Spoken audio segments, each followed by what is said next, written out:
Hello everybody, and welcome back to the lab.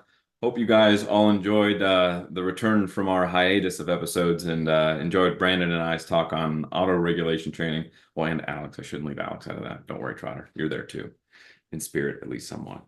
But no, I have an exciting guest with me today. I'm pretty pumped for this. We are of a like mind in certain things.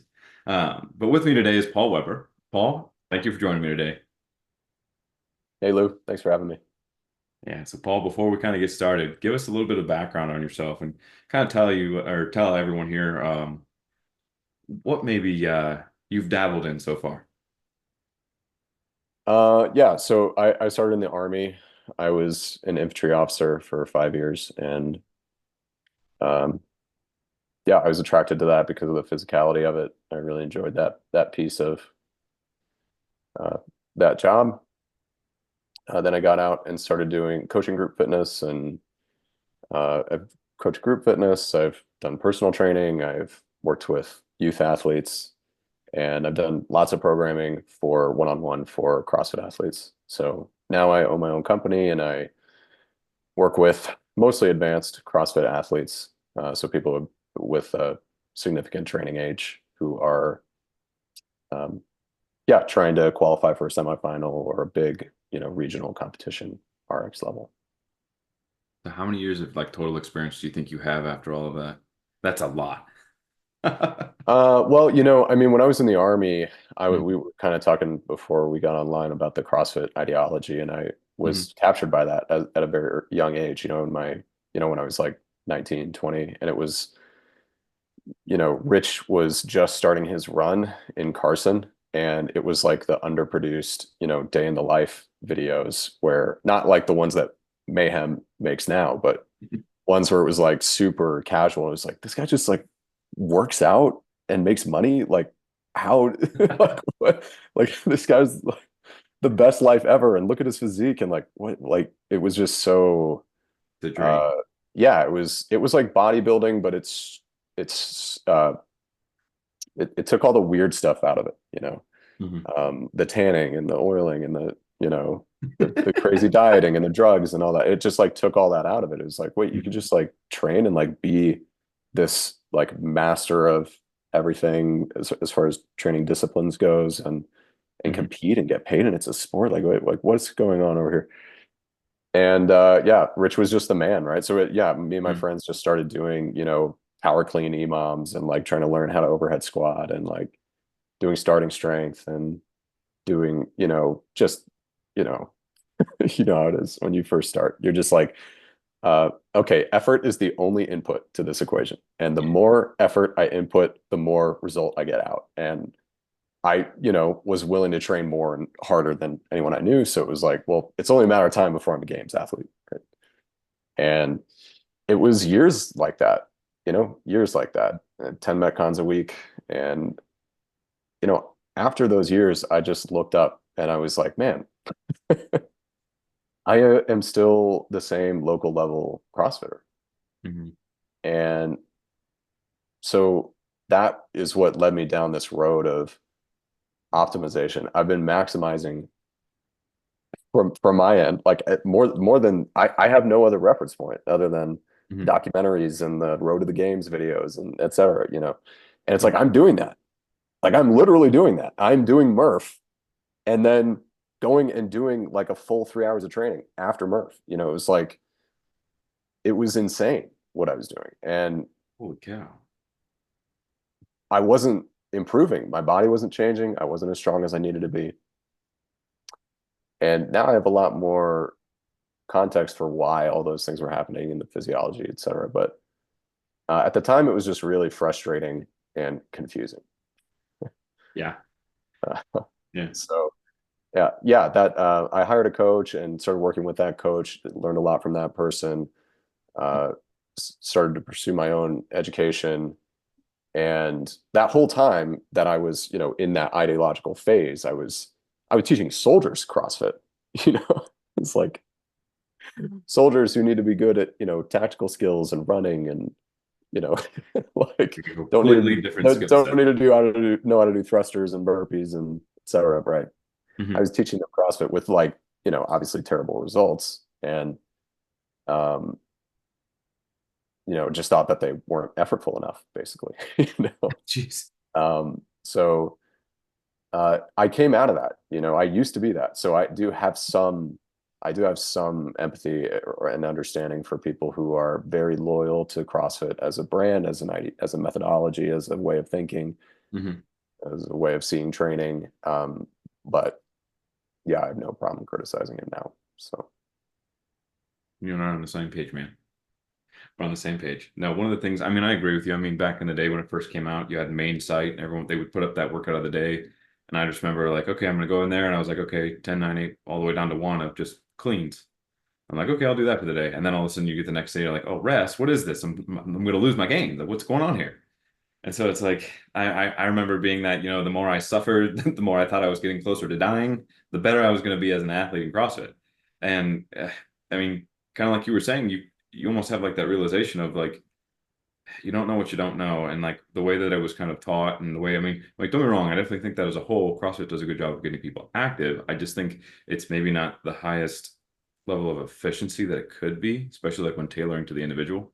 I mean, we're talking about like group programming versus individual programming. We can get into that topic later.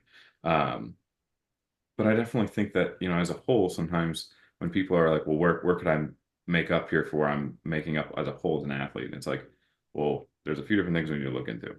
So one of the things that I think, like Paul, that really kind of grabbed my attention, like on social media, was one of the videos you put up about concurrent training. And literally in my mind, my very first thought, I didn't even know that you were working primarily with CrossFit athletes at the time. And then I realized that there was also a family connection there as well. So that's even cooler.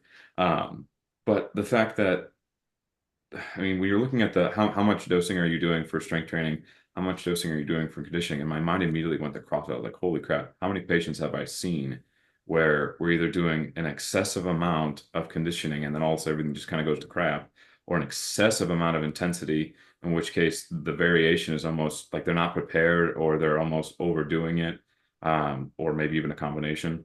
And I'm like, you'd go to try making changes in the programming and it's like sacrilege. And it's like, how dare you try to mess with the programming? How dare you try to tell my athlete they can't do that? They're definitely capable. And it's like, well, no, that if they were truly capable, they wouldn't be suffering from this type of injury. So it's like, is it the fact that it's the movement pattern? Because I would go watch him squat. I'm like, your squat looks great. But then I go to look at what's the volume like for the next week. And I'm like, whoa, let's pump the brakes there, Sparky, and let's maybe take a little bit of a step back. But then as soon as you would say, hey, no, we got to take a step back, it's like you're the pariah. And so when I saw you, it's worth it. it is worth it. It is worth it because when you help people in the long run, that's all that matters. And when you can lead them in a better, more efficient direction and you can kind of make them see a little bit of the light, maybe not all the light, but a little bit of the light, it's a victory in my eyes. But you're back to the video. Sorry, squirrel moment. But back to the video, you had that video on concurrent training, and like immediately after, then I was hooked. I was like, the more I've watched about your content, the more I've loved it, the more I've wanted to talk with you. And now here we are today. So again, thank you for joining me and indulging me in the conversation. I love this. Um, so I guess to kind of for some of our viewers who might not know what like concurrent training is, why don't we put like a little bit of a definition to concurrent training?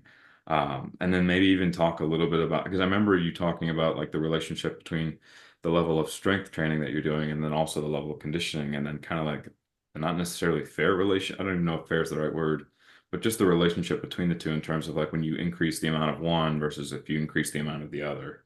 So why don't we do that first and just kind of let's put a little bit of a title to concurrent training, at least from how you've explained it, because I love your definition and what you've explained. Yeah, for sure. Concurrent training is training strength and conditioning at the same time. Hmm. So it doesn't have to be the same day as long as the strength and conditioning are happening within the same week. Hmm. And that is considered concurrent training. Pretty. And we talked about our personal experiences in CrossFit. And, Mhm. when you follow Mainsight or you follow a competitor program or, any of them, any of the free ones or, anything that's less than $100, you are doing an amount of work that significantly raises your energy expenditure. Hmm. And when your energy expenditure is that high, just from a practical perspective, it becomes very difficult to eat enough calories to stay in a positive energy environment, which is a more conducive energy environment to strength gains than an energy deficit. And so what a lot of CrossFitters find is that they're in a chronic energy deficit. They're often in a glycogen depleted state, which activates a lot of molecular pathways that slow down strength gains. And you can actually reverse how strong you are if you do enough conditioning. And that's been demonstrated in research. So that's where a lot of CrossFitters find themselves. And I think that's why people have kind of, a lot of people have downloaded a free guide that on my website that talks about how to minimize the concurrent training effect as a CrossFitter. And I can go into some of those rules if you want, Yeah. but yeah, that's kind of the summary. Okay. Let's talk about some of those rules because now I'm curious because I know like one of the things I wanted to touch on would definitely be like the interference effect and um but yeah, no, let's go into your rules here, man. Let's kind of hash that out. Yeah, for sure. So there's some best practices that allow you to avoid the interference effect. And just to clarify, the concurrent training effect and the interference effect are the same thing. They, Hmm. the same thing that goes by two different names. Um, Best practices are for high intensity conditioning. I do one or two times per week for individuals who need to make meaningful gains in their strength. Hmm. You can not do it at all for a time in the off season. It's totally fine. Um, but yeah, 1 to 2 times per week is generally my recommendation, which is significantly less than a lot of CrossFitters are doing on a regular basis. Hmm. And then everything else becomes low intensity conditioning.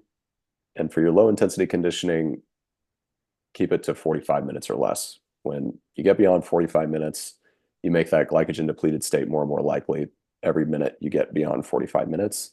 Hmm. And to go along with that, you want to always train fed because when you train fasted, you get into that glycogen depleted state more quickly. Um, you go through your blood sugar more quickly. You just it's your muscles aren't as full because you're in a fasted state. Um, so yeah, that's those are some guidelines as far as reducing your conditioning volume. That's the main thing that CrossFitters need to do if they want to make meaningful strength gains. Hmm. Uh, is reduce their conditioning volume enough to uh, minimize the concurrent training effect. Okay. Like that's like my mind immediately goes to like so then when you have someone and you're working with them, like one of the biggest concerns that I've gotten is that if you begin minimizing conditioning, they almost feel like the engine all of a sudden is just going to go right out the door because they're not doing that consistent high level or amount, I shouldn't say high level, high volume of conditioning. Um, I guess my question then becomes is like since you've been in this realm, like what would you say necessarily is like your spiel about like even if you are removing just a little bit of conditioning, how can you still maximize the conditioning that you are doing? To kind of maintain if you're taking away from one and adding to another to basically maximize or maintain strength gains. Um, how do you go about like calming that I don't want to say ego driven, but like, they want to maintain that high level of performance, right? So like how do we get them to kind of shift gears in their training? Yeah, so I heard two questions. One is how do you maximize the high intensity conditioning that they are doing? And the second question is how do you convince them to prioritize strength? And Yes. um, I'll do the how do you maximize those 1 or 2 high intensity sessions first, and then the bigger picture question. The way you maximize it is you use intervals so that you can accumulate more volume at race relevant paces. So that's another error in conditioning for CrossFit that is really common is only doing simulations, basically. Like you're only racing. And so if you do a 12-minute Metcon, you spent 12 minutes at a race relevant pace. And that's assuming you didn't blow up and get an unsuccessful psychologically exposure to that pace. Mhm.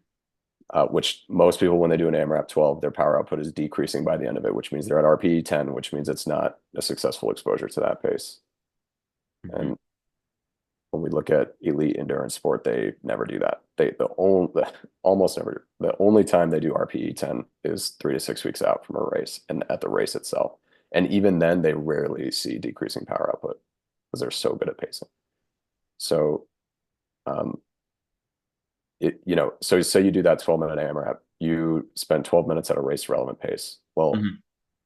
if I have you do 6 sets of AMRAP fives, then you spend 30 minutes at a race relevant pace in one session. Hmm. So when I say a high intensity conditioning day, that is often what I'm talking about. It's usually like 20, 30, sometimes 40 minutes at a race relevant pace. Hmm. And that's what, you know, lots of people when they do a 12-minute Metcon, it's actually they're not spending enough time at a race relevant pace. Hmm. So yeah, along with all the other problems that I mentioned that come along with that. Just doing that. Just use intervals more, and that Hmm. allows you to do more volume at that race relevant pace. So um, yeah, Yeah, that's repeatability. that's yeah, and you have to show repeatability inside of that. You have to show sustainability inside of each interval. And a best practice is slight gradual increases in pace throughout the session. Hmm. And it's okay if you start a little too slow. You know, trust me, it will catch up to you. And you can always add more intervals afterwards. Hmm. If you find out that wasn't really a good training dose, I'm not really at RPE 8 to 9 yet. It's like, okay, then do another one. It's okay. Like do another interval. And it's always a best practice to finish with an interval or two in reserve. It's another best practice from elite endurance sport that basically never gets followed in CrossFit, No. very rarely. But Paul, if I don't put myself to the ground, where I can't breathe, I won't make any progress. Um, okay, so there was a video that came out recently where a very influential CrossFit athlete was talking about loving the pain and your lungs bleeding and tasting pennies, etc. And um, one, when he executed that training session and lots of other training sessions, he was probably showing performance repeatability and sustainability inside of the intervals. So he Mhm. wasn't actually at RPE 10. He was at RPE 8 or 9 because whenever you have sustainability or repeatability, Mhm. you are not yet at RPE 10. And listen, jeez, but we have a culture that values effort Mhm. as number one, two, and three. And that there are a lot of great things that come along with that.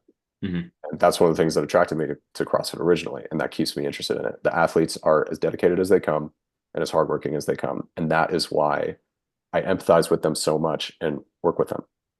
Mhm. And the level of dedication that my clients show at like the advanced level is freaking amazing. It's so amazing. And I've seen NFL guys, I've seen pro basketball players work with them. Like it's not the same thing. Like their level of dedication and work ethic and training is higher. Like and I will argue that like with anybody who disagrees. So that's a really cool thing. But there are there are other values when it comes to training. And they're more related to optimization than maximization. And so Mhm. what we see a lot with CrossFitters is not a lack of effort or a lack of maximization, but the lack of optimization and sustainability Yeah. inside of the training. So that's what you are risking when you go to RPE 10 Mhm. and you experience decreasing power output. Not to mention you're not learning the skill of pacing, which will in the long run allow you to actually have more success in workouts, better performances in workouts if you learn how to pace. So there, we have, you know, so many CrossFitters who've been doing CrossFit for 5 years, and I was one of them who still don't know how to pace a workout. And so effort is not the problem. Mhm. It's pacing, it's sustainability, Yeah. it's optimization. It's like that's what we have a problem with in our community. Yeah. I And agree. It's everyone yeah, wants to put their foot to the gas pedal and just kind of ramp it all the way up with the RPMs, and then being able to kind of pump the brakes a little, maybe not even pump the brakes, just release the gas pedal a little bit. I agree with you. Um, have you ever had it like, so like you said, you would argue with anyone? I'll argue with you. So in terms of like people who you have who are a little bit more resistant to change, like, what are some ways, like if you have someone who's really not understanding the principles that you're laying out there about optimization, how do you go about framing optimization to them if they're not necessarily picking up what you're putting down right away? If they're not picking it up right away, I don't talk to that person. I don't have time for that. Like Hmm. I have so many people who will like, blow up in my comments or will, message me, hey, I disagree with you about this. I usually don't respond because the people who are engaging with what I'm saying Hmm. don't have an emotional reaction to it. Yeah. So if somebody has an emotional reaction to it initially, then I know that a respectful conversation that can actually move the thinking about the sport forward is unlikely. And so Exactly. my time is just better spent in conversations like this where you have a positive reaction to the video and you say, hey, whoa, this guy is like reading research and like what is going on over here? He's like trying to apply that to CrossFit and what's going on. It's like that's much more likely to be you know, a productive conversation as far as moving thinking about the sport forward Mm. compared to somebody who's um they're reacting to it emotionally. It's like, well, I if you can get to a place where you don't have that same emotional reaction, then I'd be happy to have a conversation. But if it starts with that, then I can't help you and I can't, there's nothing that I can say that will Yep. that will change your mind. And I try to understand those people and I try to, when they're really nasty, I try to forgive them and I try to um I can conceptualize, why I upset people at times. But um it's on my mind because it just happened recently. Like Hmm. like the most nasty comments I've ever received, like a couple days ago. And so it's just like fresh on my mind. And um, yeah, I can't convince them. Now, if they're like a client and they're like bought in, but they're like Yeah. questioning something, or it's a Yeah. conversation like this, that's very different. So Hmm. in that case, you were asking before why how do you convince somebody to stop conditioning so much and reduce their preparedness for competition in the short term for to focus on strength for a longer term career Hmm. development outcome? And there's literally like there's so many principles that have been demonstrated in research and so much evidence that I just have to it has to be one at a time. So the first one is there was a study that came out a couple months ago from Norway where they surveyed 19 elite CrossFit athletes Hmm. and they profiled all of them. They got them all on a DEXA. They tested their back squat and they published the data. Super straightforward study. And the males had 165 pounds of lean mass. I don't remember the female number off the top of my head, but the males had on average 165 pounds of lean mass. So they were 195 at 11.8% body fat on average. Hmm. And that's elite. That's like international level. But if you're talking about the games, it's even higher. Hmm. Like at the games, if you're 195, you're small now. Yeah. So um, you have these people who are aspiring to that level who weigh 185, 175, 165. And it's like for them, it doesn't take much convincing. That's like the lightest guy in that study was 176, and the lightest guy at the games had a listed weight of 176 this year. Wow, I didn't know that. So it's not that there aren't guys who are 170 who are trying to compete. They just Hmm. don't qualify, Yeah. right? Hmm. So that is like that's the first piece of evidence. Hmm. The second is that the strength muscle endurance relationship, which is that above 40% of 1RM, your strength becomes highly predictive of your muscle endurance. So you have all this all the time in CrossFit. You have athletes or just people participating in it generally trying to repeat contractions at 50, 60, 70, 80, 90% of 1RM. And the answer to getting better at that workout is to get stronger. Hmm. And so you need to reduce that percentage of 1RM until you're at least somewhat similar to your competitors if you're an athlete, Hmm. right? And the strength standards in CrossFit are higher than are standards in any other discipline. So Hmm. there's also this notion about competitive CrossFit that you are equally good at everything. That is not the case. You Hmm. are a very advanced to elite weightlifter, Yeah. and then you are an intermediate to advanced, depending on the modality, Hmm. in conditioning, Hmm. and then you are a beginner in gymnastics. Yeah. That is when you are saying, I want to be an elite CrossFit athlete, that is what you are saying you want to be. Hmm. So, and on every single one of those disciplines, I can point to data that proves that. So that's what you were saying. So we have to spend the most time, we have to be the most advanced in training age when it comes to strength. Hmm. And we don't need to be nearly as advanced in our conditioning or in our gymnastics. So Hmm. why would we not be prioritizing that first, and so that we can accumulate as much training age as we can in that thing that matters the most, uh, that the people who run the sport say, like, this is what's most important, right? Hmm. So look at the performances of elite CrossFitters compared to elite weightlifters, and then look at their performances in conditioning events, and then look at their gymnastics compared to gymnasts. It's and it's a clear 1, 2, 3. So we covered a lot of things there, but the profile of an elite CrossFit athlete, how much muscle mass you need to have, the Hmm. strength muscle endurance relationship, um, the sport biasing barbell strength, especially weightlifting, over everything else. Hmm.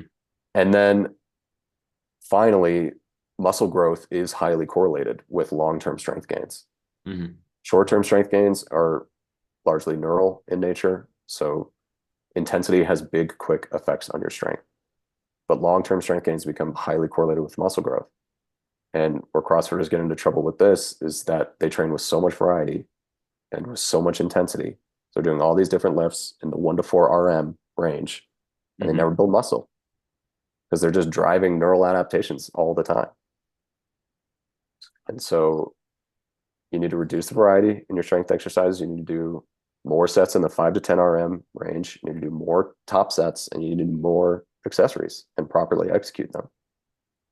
As long as you pick exercises that are similar enough to what you're trying to the tested movements in CrossFit, then you can actually gain muscle and get stronger. So, and faster than you might think too, if you really prioritize it. I think people have this. Yeah, I think people are like, this is really practical. I think people are scared to Hmm. de-emphasize conditioning and prioritize strength because they think that they'll never get stronger, and they think that it'll just take too long, basically. And it's like, look, if you just want to do the same local competition at the same level, then just keep playing the sport. It's fine. Like, this is just a hobby for you. But if you are looking for maximum long-term development and career achievement, if you're Hmm. looking to level up, to actually move to a new level, then it's like, what do the guys at those levels, how much muscle mass do they have? How much do they lift? How much muscle mass do you have? How much do you lift? It's like, right? And that can really make it click for somebody. Yeah. So you would think it would be that simple, right? If Sorry, after all of that was that, you're mean. still like, well, man, I That don't was know, I just need mean. to do Metcons, I cannot help you. Just kidding. But no, but yeah, no, that was awesome. That was awesome, Paul. Like periodization in CrossFit. I remember I brought that up in, Lord help me, where was I? Like my level one class. I was in my level one class and I started talking about like periodization. Like, could I actually like periodize, like do like almost like a progression naturally all the way up until like back in the day when regionals was a thing. And I was like, okay, like this could be fun to do. And I literally got looked at and was told that like that's not what we do with CrossFit. Like you have sorry. You have like I'm trying to remember the formatting now, but it was like you have a strength day, metabolic conditioning day, and then I can't remember the other formatted thing. I'm out of it now.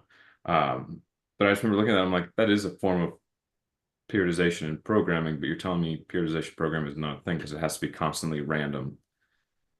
I just kind of, I don't know, I just used to rub me the wrong way.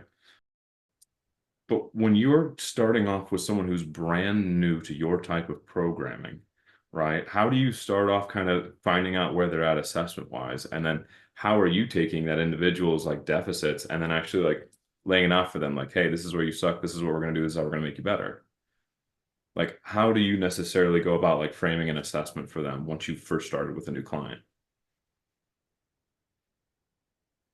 Yeah, my assessment process starts with a functional movement screen. And that doesn't tell me a whole lot, honestly, but Hmm. it can, like if somebody has a serious shoulder range of motion limitation, Hmm. especially masters athletes, it's more common among them. Start with that. We do some cyclical conditioning assessment. Really like a 10-minute assault bike. If they have a certain score in that, then I go to 2K row. If they have a certain score in that, then we start looking at mixed testing. Hmm. And the strength, I just get them into an off-season style strength program. Like I don't need you to max out, um, Hmm. because I can pretty reliably predict based upon what loads you use in a strength session how strong you are. You know, Yeah, for sure. um, and that's a lot lower risk, and so that's kind of my strength assessment process. And they're sending me video for all this because it's all remote. And then gymnastics, I usually get them into gymnastic strength training progressions because I care way more about whether or not you can do a straddle L rope climb and a 10-inch deficit while facing strict handstand push-up than whether how many ring muscle ups you can do in one set. Now, if we were like 6 weeks out from the quarterfinals when somebody signs up for Hmm. coaching, then it's going to look very different. But right now, we're in the off season. Some of the big qualifiers are coming up, um, Hmm. and so I do have people who are preparing for those. But this time of year, since it's so many athletes are in off season, that's what it looks like. Okay. Changing gears. Group fitness, and we're talking about general population, not athletes. Hmm. Um, so um, there are pros to group fitness. I will start by saying that it's a higher energy environment. It gets people to move who would not otherwise on their own. Hmm. Um, there's community that is built around it. There are connections. Um, it is not an environment that facilitates learning, but that's not what it's designed for. Hmm. It's not what it was originally intended for. Hmm. And so if you're a really extroverted person and you see yourself going to group classes like this for the rest of your life for your weekly dose of movement, Hmm. then that's fine. But people going expecting to learn things Hmm. are often disappointed by it. Yeah. So whether they're coaches or athletes, and the reason that I stepped outside of it was one, because I wanted to work with athletes, but also because I wasn't able to teach anybody anything. And it was only the people who stayed after and sought out one-on-one guidance that I was able to teach anything. And even then there was like no time for implementation because the it was like 8 o'clock at night. It was like time to go home. So Hmm. So like in terms of like group fitness, when you have people or like when you were in group fitness compared to now, like do you ever have athletes who like are in the same gym? yeah, I have two clients right now who this is worth sharing. I find this really humorous. Mhm. They go to Jeff Adler's gym. Oh. So uh and his Jeff Adler's wife is one of the coaches, and there is no individualized offering for them. Hmm. So I'm sure if there was that people would want to do it, but Yeah. it, like,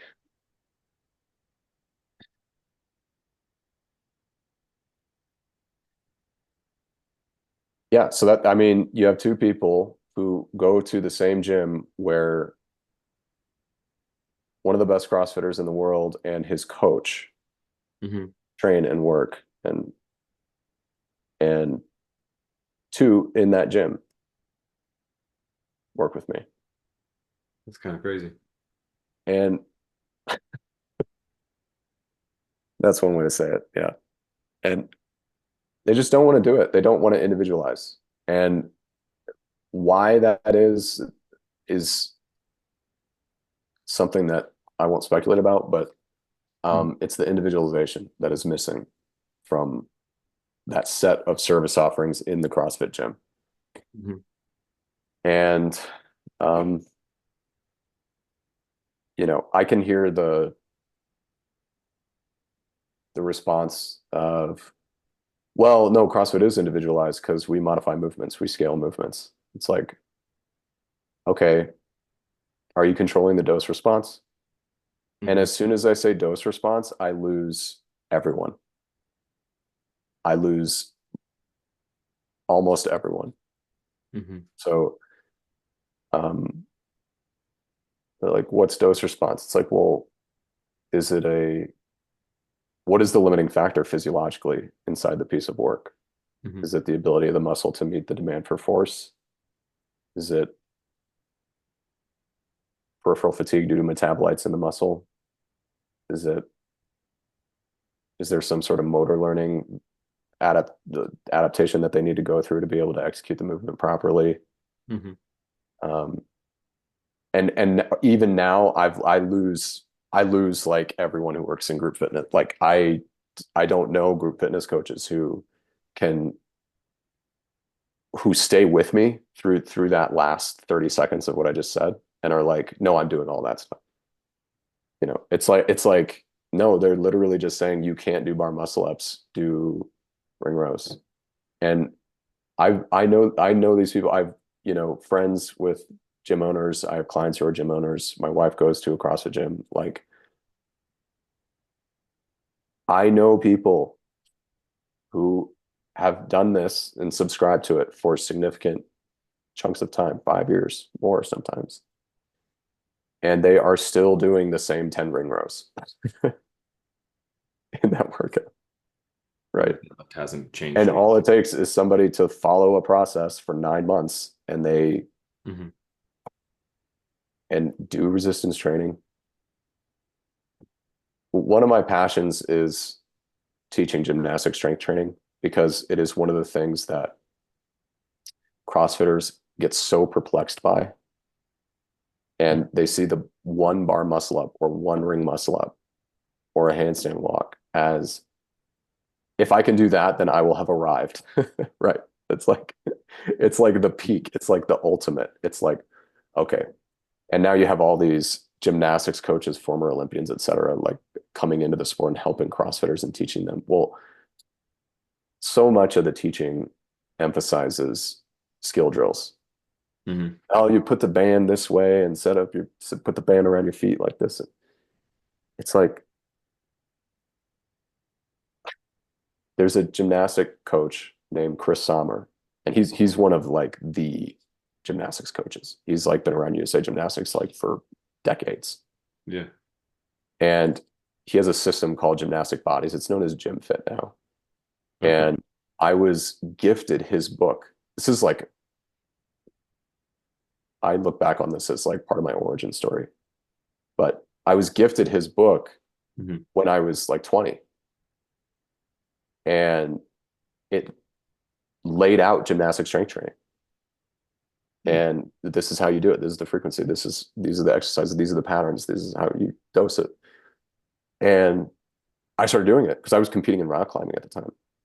Oh, wow.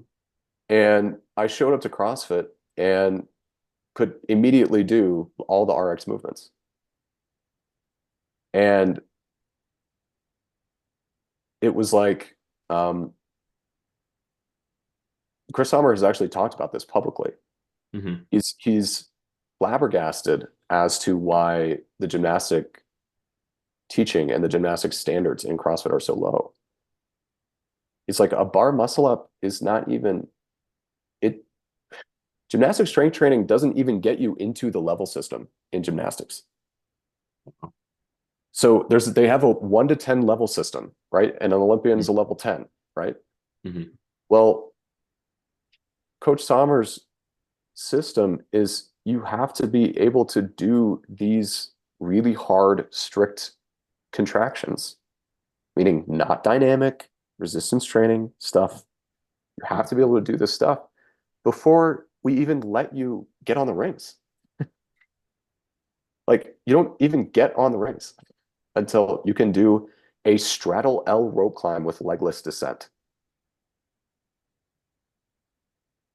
My brain just immediately went to that one person who's been there for 2 weeks and is now kipping.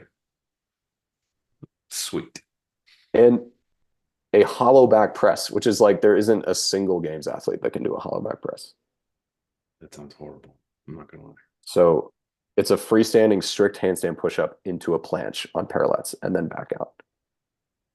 Oh wow. Okay. That is their like level 1 entry level standard. Mm. And so he's like he talked to he got on this was years ago, but he got on Tim Ferriss's podcast years ago. Hmm. And CrossFit got brought up and he's like it's great that it's popularizing gymnastics, but it's just flabbergasting that there are people celebrating a bar muscle up. It's flabbergasting that we don't have everyone doing that. Yeah. It's just like so that is one of my passions is Hmm. and what I tell people who do work in group fitness, whether they're gym owners or just coaches, what I tell them is, do you think your people really want variety as much as you think they do? Or are you just assuming that? Hmm. Because when you deliver people outcomes, when you deliver them results, I find that a lot of people who are attracted to CrossFit gyms want that more than they're given credit for, Yeah. right? Hmm. And what those people have to do in the service offering of the CrossFit gym is stay after class, right? So they're already coming to 5 classes a week Hmm. or 3 classes a week I know that's the average. So say they're coming to 3 classes a week. Well, you're saying 3 classes a week is not enough if you really want to get this outcome, you have to do 6 hours a week. Hmm. And it's like, if you really want to get that outcome, then you can just do gymnastics strength training is only twice a week for an hour. It's not this like huge volume requirement. Hmm. You just have to do hard contractions. Now, if you want to say, well, people don't really want to do hard contractions because hard contractions are uncomfortable and hard. It's like, well, that I get. That's why Orange Theory exists. That's why F45. That's why Pilates exists. That's why yoga exists. That's why bar exists, et cetera, et cetera, et cetera. Totally. So if you're just saying like, well, people don't really want to do what's required, then that I will buy. Yeah. Hmm. But I push back a little bit when coaches who work with these people in group fitness are like, they just want variety. And some people do. That is totally fair. Some people do. But a lot of people who are attracted to CrossFit are willing to do pretty hard stuff. Yeah, I agree. And it's just the guidance that's wrong. It's not the effort that's wrong. It's like if you have people who have been coming to your classes for 5 years, three Hmm. times a week, and they still want to do a bar muscle up and can't yet, I just I'm like, what product are you delivering? Like, what are you delivering to these people? And it is a diversion. That is what it is. You Hmm. are a, why do I say it's a diversion? Because it is not permanent, because you haven't taught them anything. Hmm. It's not, you haven't taught them lifestyle change, you haven't taught them behavior change. You have, you've provided them with an exercise-based diversion for 5 years. And is that better than them not doing anything? It's like, that's what I get in response to that. It's like, okay, that's your defense for that. It's better than them not moving at all. What isn't better than that? Yeah. At that point, you What might as well isn't give better up. than that? Like, that's your standard for yourself, for your product, for the service that you're providing. That's your standard. Well, it's better than nothing. It's like, dude, you can't do any better than that. especially with like prices per month for CrossFit gyms, and you look at that and like some gyms, 150, $175 a month, and it's like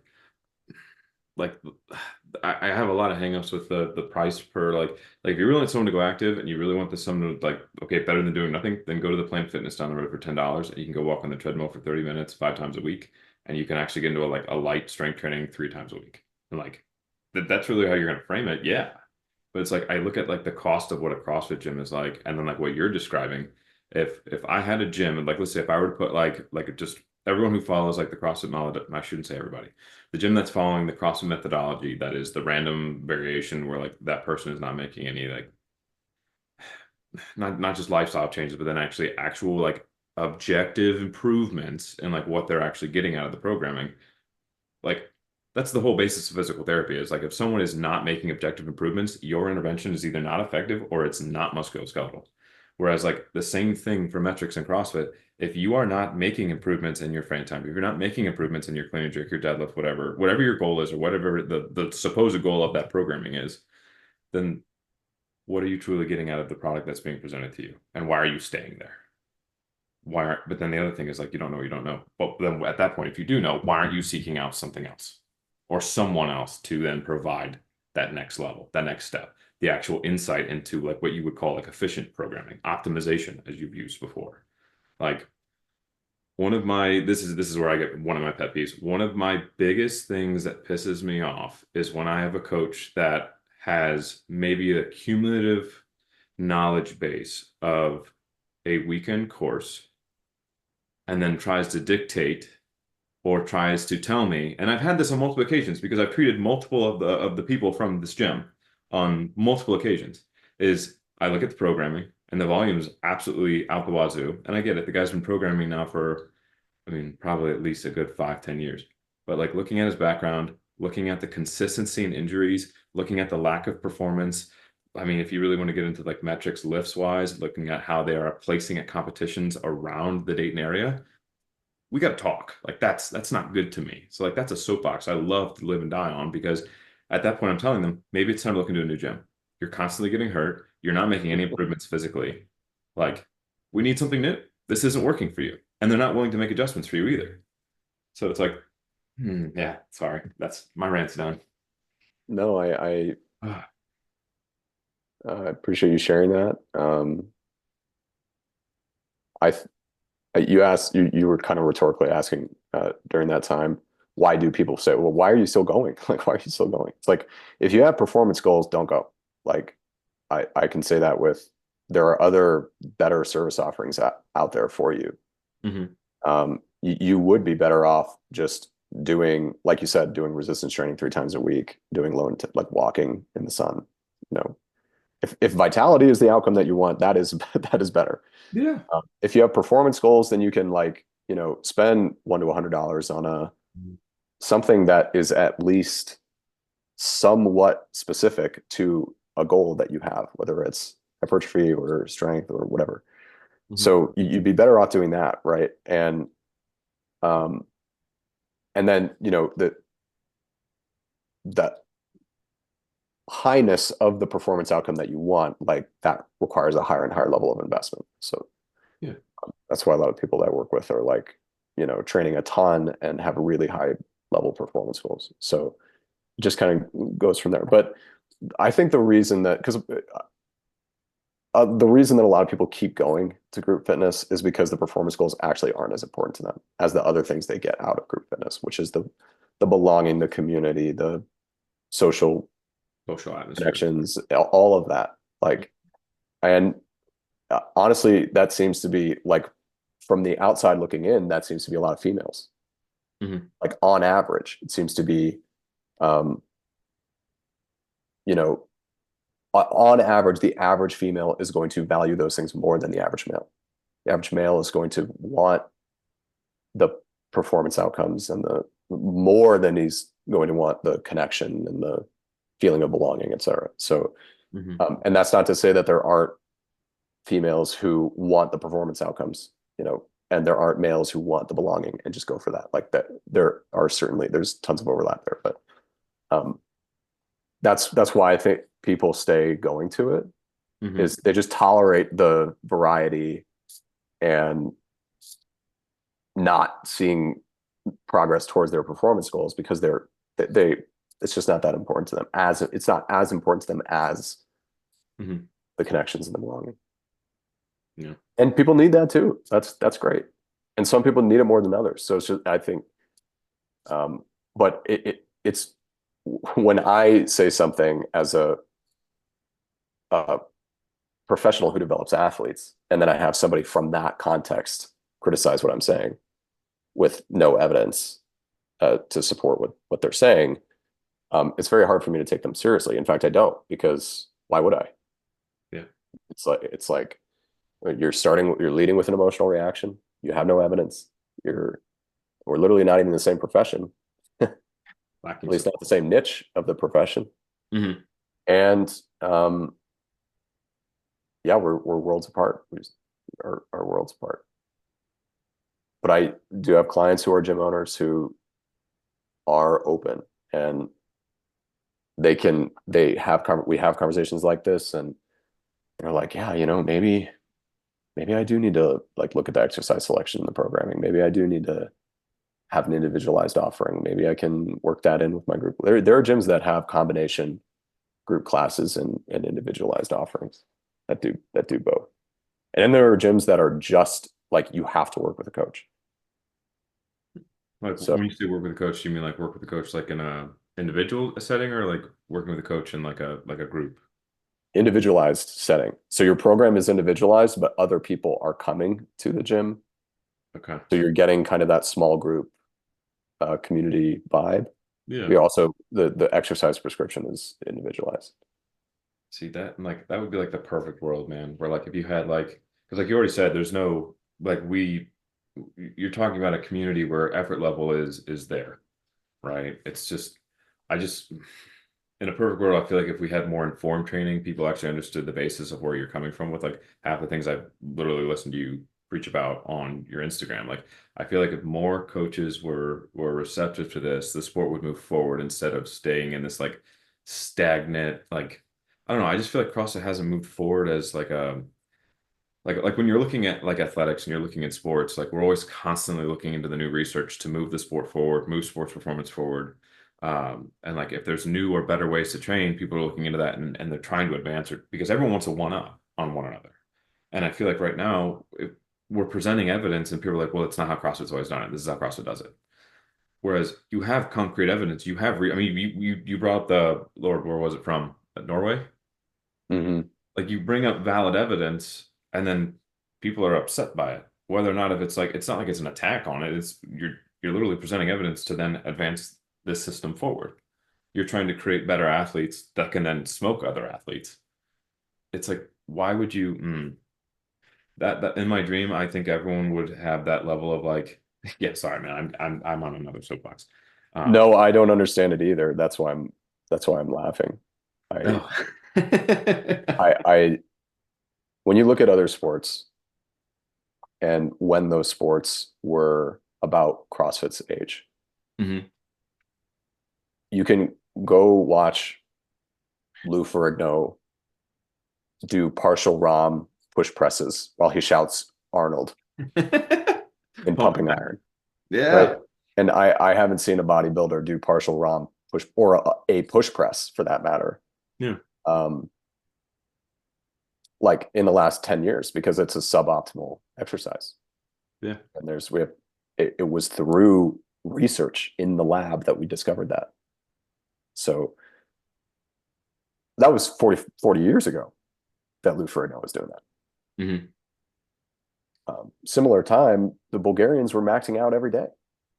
Bulgarian weightlifting team. Hmm. We're just all on drugs. And now nobody max outs every day. Like 90, there's no elite weightlifting teams that are doing that. So it's like, why would we expect to have optimal training practices when our sport is 15 years old? Hmm. So I think we'll look back on 2010 to 2025 with the same humor and nostalgia that professionals in bodybuilding and weightlifting and all the other, adjacent sports Hmm. look back on, you know, those training practices. But Hmm. I think we'll have a similar progression. And the what has happened inside of those other sports is individualization, professionalization, Hmm. one-on-one coaching, optimization, sustainability. Those are the things that have led to performance improvements in those sports over the years, along with better equipment, better technology, et cetera. So um, it's not um, it's not like the bodybuilders in 2024 are more effortful Yeah. and work harder than the bodybuilders in pumping iron. Hmm. And you can say, well, like they have vocational lifestyles now, and yeah, okay, if you're talking about like the professionalization and more resources going into the sport, and they can rest better, and there's more awareness of sleep quality, so they can actually train harder. It's Yeah. like, okay, well, but it's not like effort intra session, it's not like no one thinks that. No. Like that has been a constant in these sports that are they're not they're not prime age sports. They're post prime sports. They're like you get into it in your 20s, right? Hmm. These aren't like 16-year-old, and now that's changing in CrossFit because CrossFit is so popular. But Hmm. um, they're sports that attract really conscientious, really industrious, really orderly, like hardworking people. Hmm. And those people just tend not to have a problem with their effort. Yeah. But they do need all the other things: optimization, sustainability, guidance, individualization, et cetera. That's where we're going to see that is how we're going to see, in my view, the continued performance improvements in the sport. And right now you have athletes at the games who don't have coaches. They are they go to a training camp for a month before the games, Yeah. like they go to Nashville and do the thing in Nashville, so like that's that's where we're at right now. And like Arnold didn't have a coach, No. Yeah. it's like, but that was now everybody has a coach, it's not like it's available now. Hmm. We have professionals who work with athletes in those other sports now, and it's all one-on-one, and it's so that it can be individualized because we Hmm. are looking for those 0.5% improvements. Yeah. So that's where I see, I don't know why CrossFit would be the exception to that. And we've deviated now again from the group fitness conversation, and we're back to athletes. Yeah. And so I don't see why CrossFit would be different. Yeah. I mean, especially in terms of like, since we're talking about athletes now, like, why would you not be looking for a competitive edge? If you know what I mean. Like, why are we so reluctant to change as competitors? Like that'd be like if someone be like, hey, if you were to change this part of your training, you'll be stronger. You can like going to like a football analogy, you can beat that guy off the snap, you can get to that position faster, like you'll be the best linebacker possible, and you'll be like you'll be sought after for like pass coverage or stopping the run. But if I were to like equate that to CrossFit, I'd be like, hey, if you learn how to do this, you can optimize, your cycling of your cleans, and then you can get out of the barbell and you can go over to the row real quick. And they're like, no, I don't really want to do that. The way I've been programming is fine. It's like, why would I be so reluctant to that change? And that's where it's like, I don't know if it's an ego trip with some of these coaches. I don't know if it's we've always done it this way and it's always worked kind of a thing, or if it's like no one likes to be told that their stuff stinks. And so then I don't know. Maybe you have some more insight on that for me, I but do. Yeah. hit me with it, man. Hit me with it. Yeah. Well, I mean, uh, some people have had huge negative emotional reactions to some of the things that I say. Hmm. And so I've put some thought and work into trying to understand them. Hmm. And the first way that they're different from me is they have a strong moral sensibility to loyalty. So they really value loyalty and authority. This is Jonathan Haidt's moral foundations theory, and you can read about it in his book, The Righteous Mind, Uh-huh. Why Good People Disagree About Politics and Religion. It is, Hmm. it's one of my favorite books. It's amazing. Um, but he has a moral foundations theory. So there are 6 moral foundations, and everybody has a unique set of moral values and a unique level of sensibility to each moral value, right? Hmm. And so people who have a really strong negative emotional reaction to some of the things that I say that are perhaps contradictory to something Greg wrote in 2000, Greg Glassman, for Yeah. those, is because they sense subversion to the authority. They sense disloyalty. And I'm not as sensitive to those things as some people. And Mhm. so to me, any authority has to constantly prove why they are an authority, constantly, right? I just am disagreeable by nature. If you are above in the dominance hierarchy, you had better, you know, deserve to be there. And Mhm. people who tend to be very sensitive to or very strong value for loyalty and authority, sometimes they're not as critical of authority. Mhm. And somebody who's being subversive or disloyal is morally in the wrong.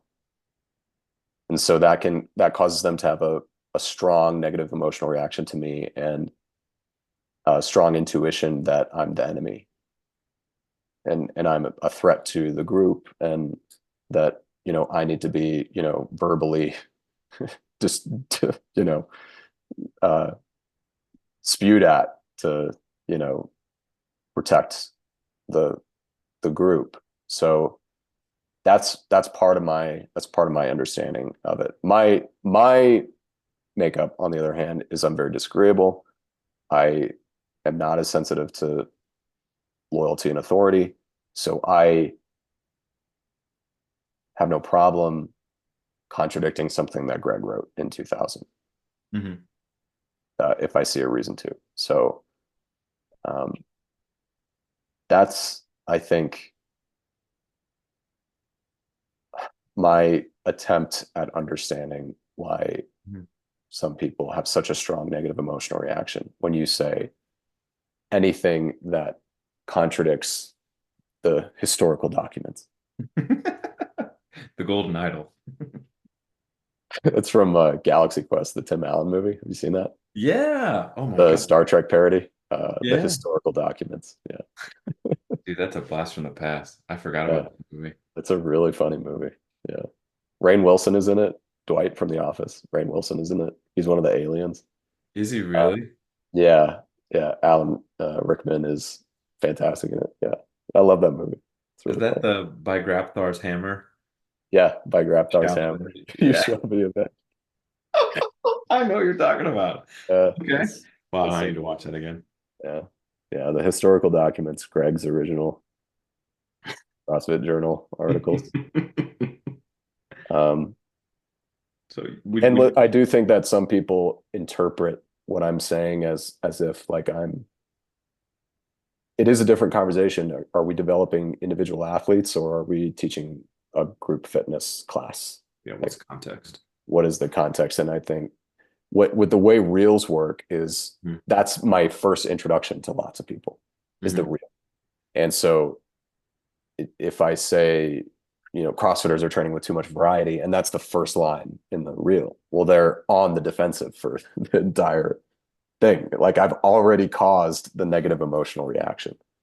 Mm-hmm. When what I am saying is, that's clipped from a podcast that's 40 minutes long, where I talk about where I uh, reference a study that covered best practices from elite endurance athletes and how CrossFitters are in violation of some of those.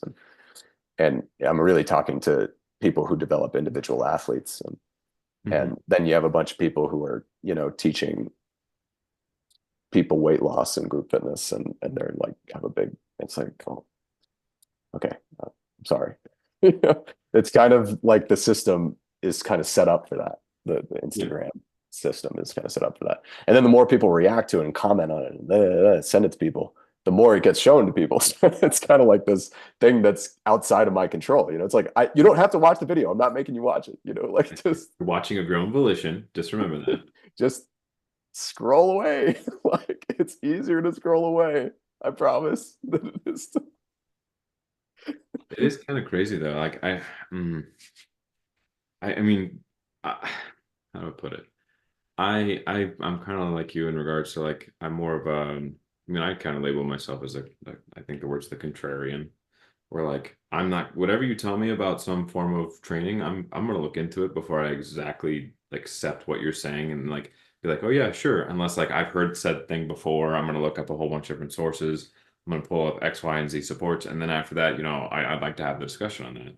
But like, if you're gonna sit there and yell at someone, well, I mean, the fact that you're even experiencing that, I'm like, if someone's gonna sit there and just word vomit at you and tell you about all the reasons why you're wrong, but then not go about backing it up, I look at that and I'm like, I can see why you wouldn't even want to entertain that.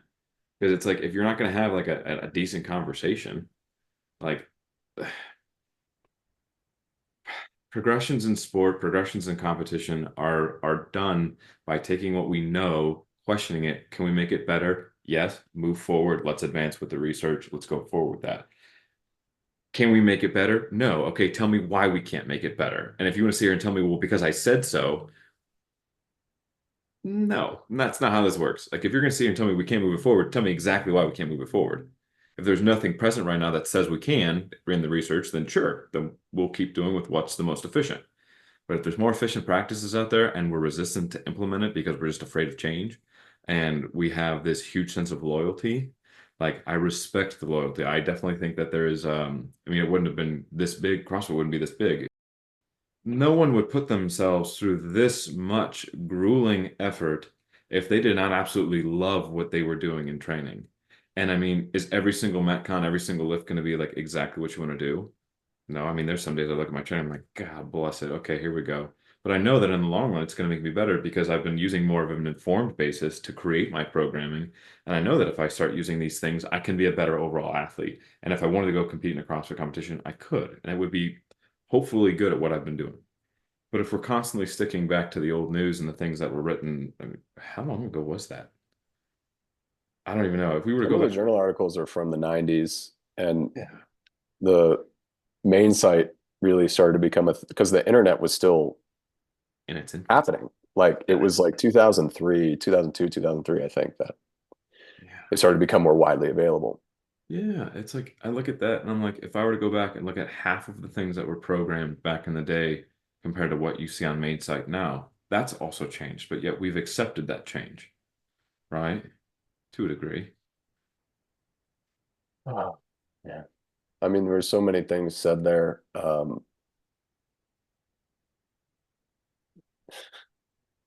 You want to unhash it one One down? of, yeah, well, one of the things that Hmm. you were like, why is there such a resistance to learn? Like that loyalty and authority value is the best I can do as far as, and I can't empathize with it, but I can at least Hmm. understand it.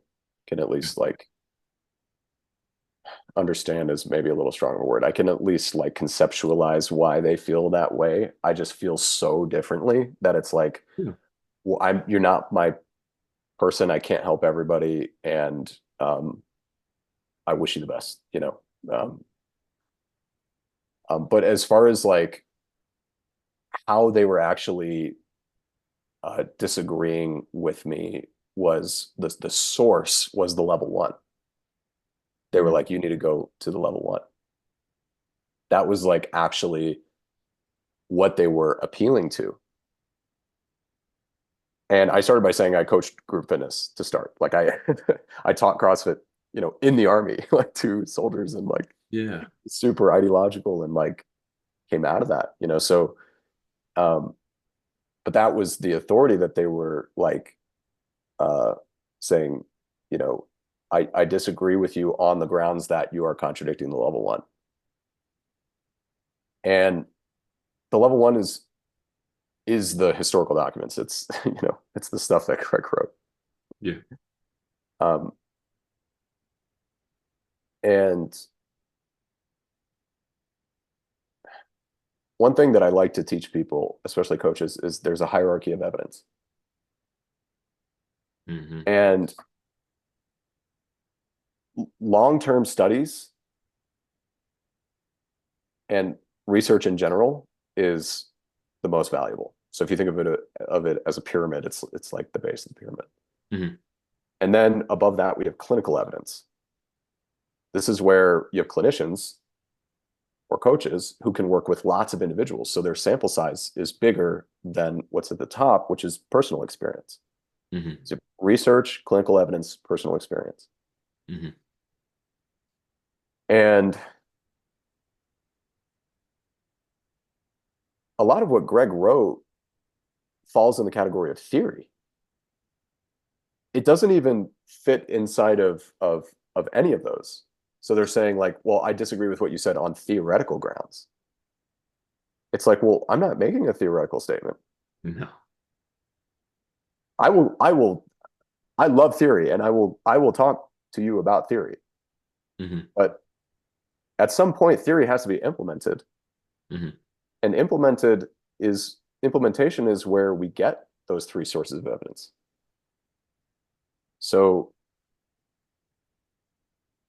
when I bring up research evidence or even clinical evidence, a lot of times I get contradicted with an anecdote of personal experience. And I am like, well, you don't understand how evidence works. Nope. You don't understand what piece of evidence, how to value evidence. Hmm. What number value, what symbol of value do you give to that piece of evidence, right?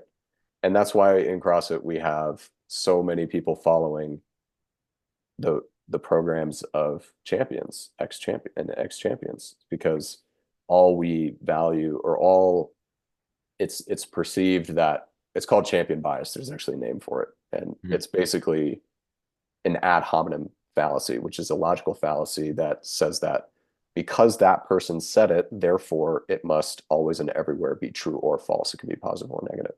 And Hmm. champion bias is the positive version of that ad hominem fallacy, which is not the reason it's a fallacy is because we know that people who we distrust, who are generally not trustworthy, are capable of saying true things. And people who are very trustworthy and say a lot of true things are capable of saying false things. Hmm.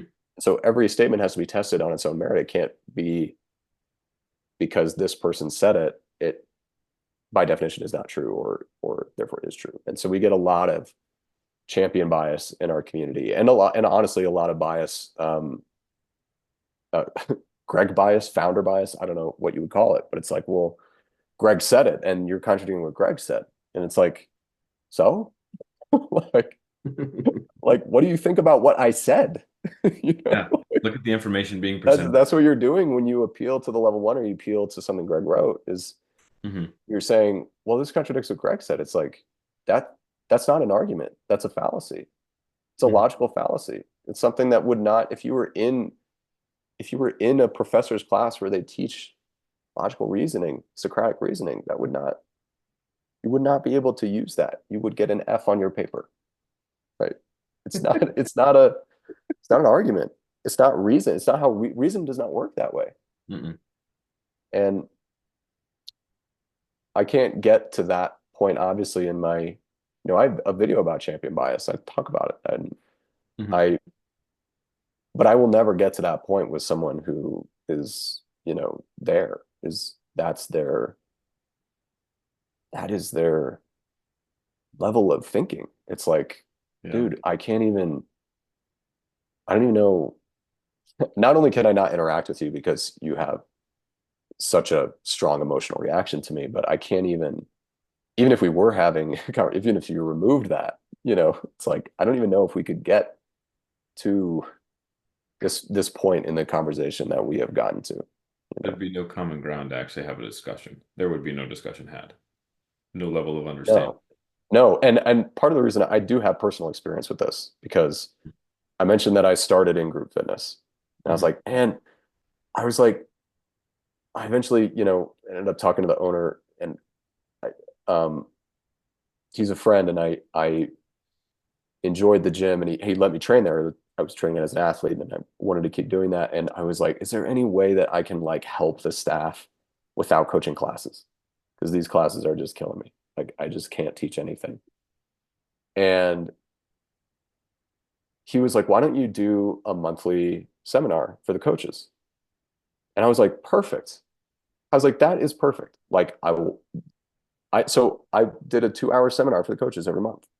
Mhm. And I would get most of what I got was blank stares, honestly. That is most of what I got because they were like, well, all these things you're saying about like individual plus modality equals dose response, like all this, like, what is, you know, it was either conceptually they didn't have the education and the training to grapple with the concepts, or if they did understand the concepts, the service offering was not set up for them to implement it, Yeah. which is why I left the group classes in the first place. And I was like, what am I doing? Yeah. I can't help these people. Like, I have to get set up a business and service offerings that actually allow me to help people who want to be helped and want teaching. Mhm. So, and a lot of what I would get back is one, a failure to grasp the concepts, and then Mhm. two, frustration because of their inability to grasp the concepts and a defensiveness that they feel because of the frustration of not grasping the concepts. And then based upon that frustration, just being like, well, this is different from what I learned in the level one, so it must be wrong. And it's like, dude, um, yeah, I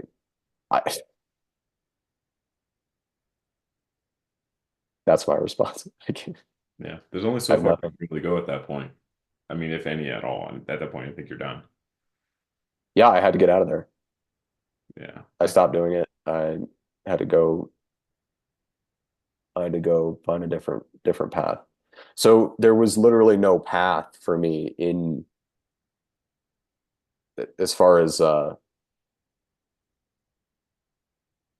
gyms, the affiliate gyms. Hmm. Um, there, yeah, there's just there wasn't a path for me inside of that. Yeah.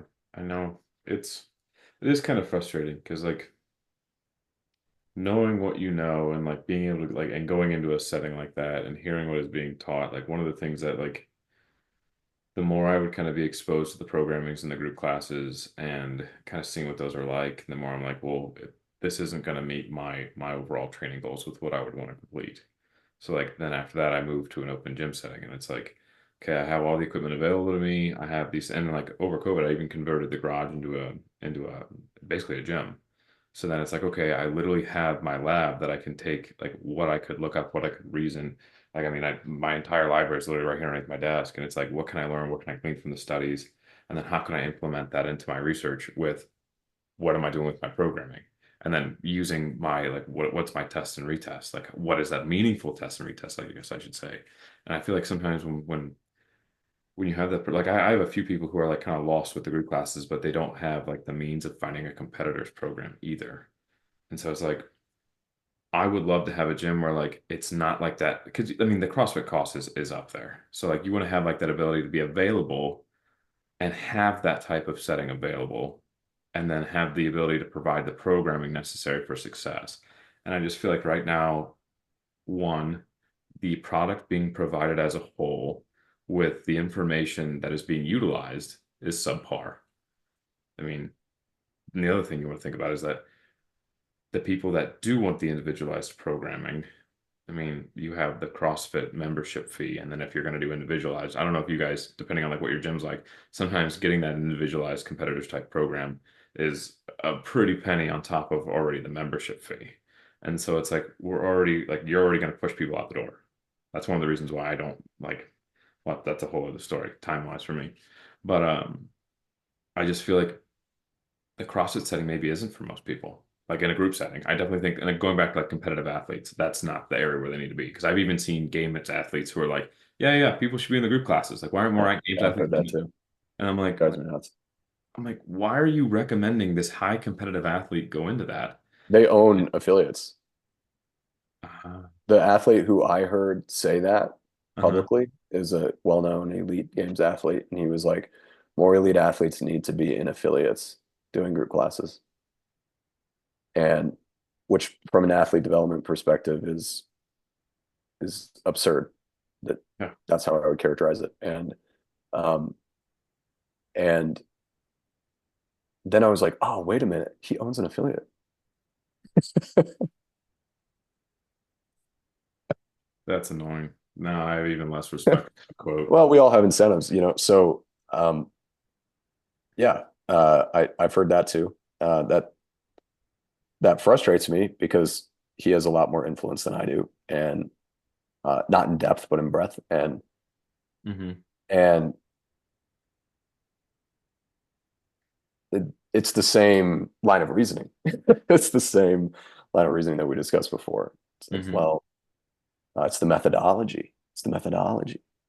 It's like the methodology is no one owns it anymore. Hmm. It's like Pilates or bar or Zumba or yoga or Hmm. powerlifting or weightlifting, if you're talking about the sports side of it, or bodybuilding. No one claims to own bodybuilding. Hmm. No one claims to own weightlifting. There's an international federation that governs the sport. There are coaches that have businesses inside of it. There are businessmen who sell apparel and all sorts of things to people who are interested in it. Hmm. But no one owns the training, the Yeah. style of activity, the physical expression of it. No one owns that. And if you want to get really philosophical, Hit me, Paul. no one should own it. No. And I think that people know that deep down.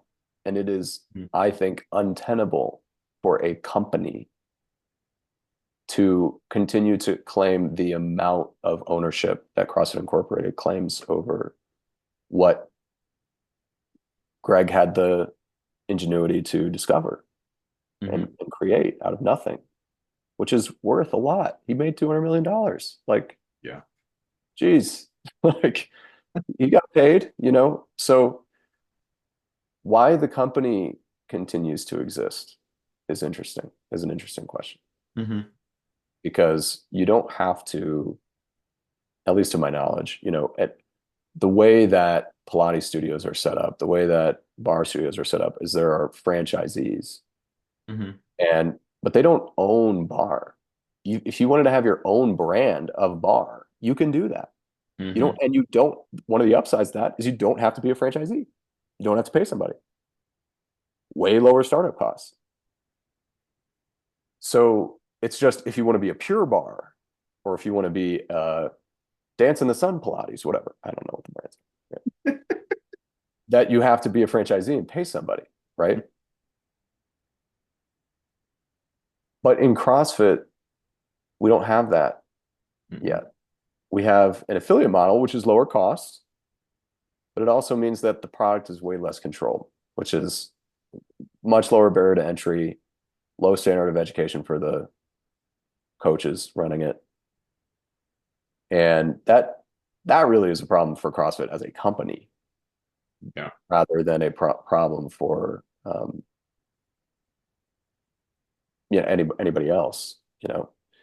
They've done a volume model and they've certified a lot of coaches and made a lot of money doing that. And they have a lot of affiliates who pay them fees. And that's good. That's a really good business model for profitability, at least in the short term. But if you are CrossFit and you think about your mission, haven't you accomplished your mission? Yeah. Like maybe let's ask that question. Hmm. Has CrossFit Incorporated accomplished its mission? Hmm. Every major city has 10 to Colorado Springs has 10 to 15 affiliates. And that's just the city proper. That's like not even including the other cities around it. Not around. It's like There are more there's like 3 Orange Theories. There's like 3 F45s. There's 15 CrossFit gyms. It's like mission accomplished. You know what I'm saying? Yeah. It's everywhere in the world. Yeah. So why does CrossFit as a company need to continue to exist? And if you want to say, well, it needs to provide education. It's like, okay, sure, be an education company. Yeah. Or it needs to run the games in the open, in the quarterfinal. Be okay, is it an events company? Is it Hmm. like Iron Man or Spartan? Is it an events company? What is it? What do they do? What do they need to do? Yeah. I think Hmm. that's especially in the wake of the games and everything that went down, a question that I've been thinking about a little bit. And Yeah. at some point, you want your company to no longer need to exist. That is what a mission-oriented company, at least in the small business side of things, Yeah. that is what you want for your company. You want to succeed in fulfilling your mission and to have repaired the world in a way such that your company no longer needs to exist. Now, for a corporation with stakeholders, the incentives become different. And that's where CrossFit is right now. Hmm.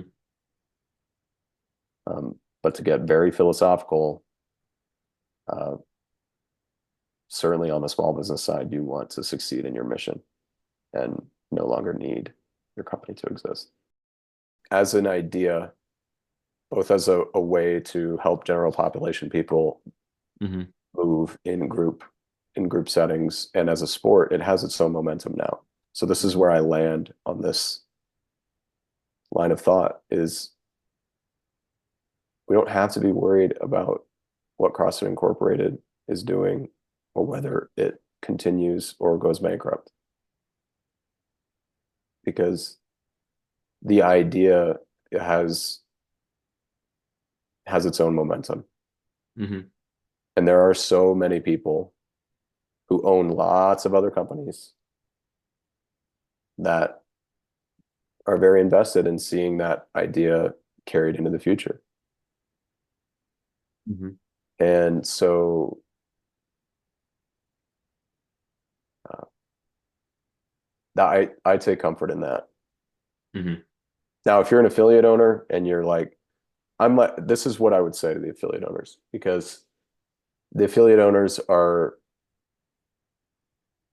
I think part of the reason in the wake of the games, a lot of affiliate owners were really quick to defend CrossFit as a company or Dave, people in the high level leadership positions. It's the authority and the loyalty thing, but also I think they see CrossFit Incorporated's success Hmm. as an indicator of their own gym's success. Hmm. And so there is some fear there that if CrossFit Incorporated went under, that, or if CrossFit Incorporated gets bad press even, or is viewed in a bad light, then that will affect their revenue. Hmm. Legitimate fear. Like you should be concerned about your revenue. Yeah. But listen, if it goes under, you're still going to be able to call yourself CrossFit Hmm. because no one will own it. Yeah. And what is CrossFit Incorporated giving you, affiliate owner, other than the name CrossFit? Yeah. Well, that's like going What do back. they give you?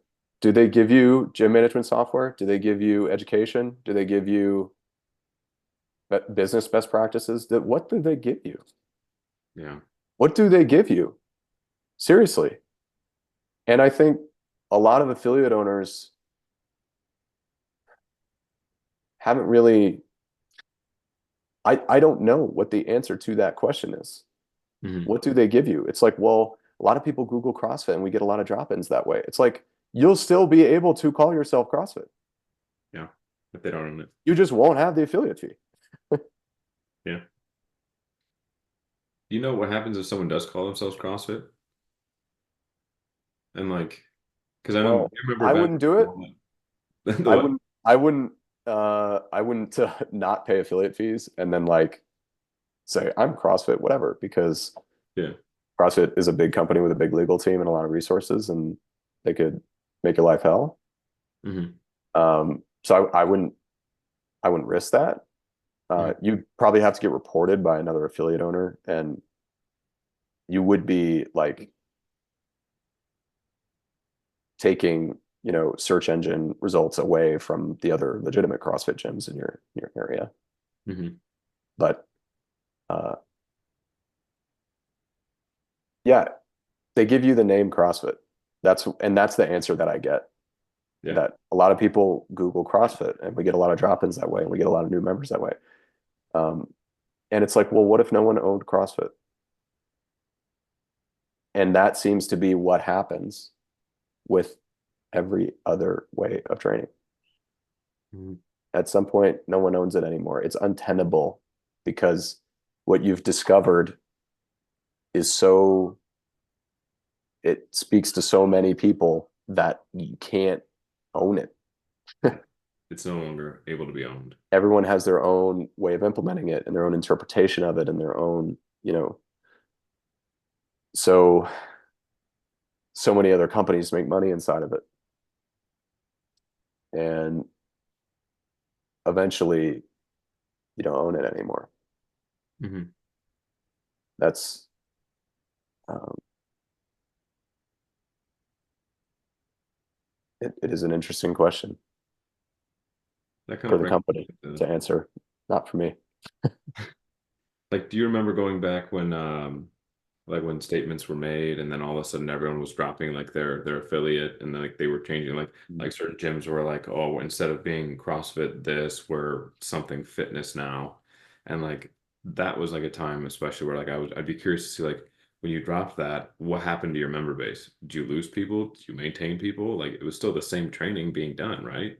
So it's like we were almost kind of there to a degree, but like I don't know. I just feel like if we could get away from the ownership and just like have like a style of programming, the style of training, and we could implement this is again kind of going to like in a perfect world, right? So like if we could have that getting have people's best interests in mind instead of what corporations are looking to get into. Um, Being able to implement best practice, best training modalities, like best programming, optimization as you've used before. Um, and then not have to, I guess, worry about the fact that there's a vested interest in what making the dollar sign is behind someone who you're having to pay an affiliate towards. Do you know what I mean? Like, why are they so invested in that style of methodology and training? They defend it so harshly and so much loyalty. Like, in a perfect world, if we could just kind of eliminate all that and everyone could just kind of train, be happy, and everything would be great, but it's not possible. It's not possible. Um, I guess where I'm going with all that little rant of mine is that um, I think that we definitely need to continue to push like the methodologies that you've been kind of talking about, like sharing the information that you continue to do and just continue to make steps forward so that we can make more informed decisions with training. We can kind of like, yeah, you're doing CrossFit, but guess what? You're being better as an athlete.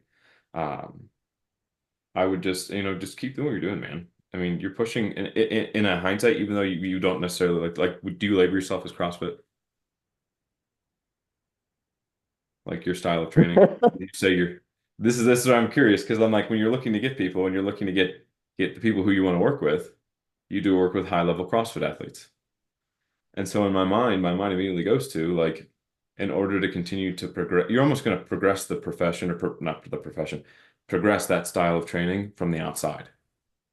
No matter how many people that are going to argue with you, if that makes sense, you're still making good choices. You're still making better athletes, and you're taking the information that's readily available in research studies and you're applying it to make your athletes kick everyone else's athletes' ass. So, like, that'll show, and it will show. I mean, the results on the podium are literally all you have to utilize. So, keep doing what you're doing, please. Don't stop that. But I appreciate that, Lou. Thank you. Yeah, I hope is good. I like being hopeful, and what I am hopeful for is I've had enough of a positive response in the limited amount of time that I've been doing this, to Mhm. where that indicates to me that there are people out there who Yep. want this. They want to learn and they want professionalization in the sport. They Yeah. want optimization in the training of athletes. And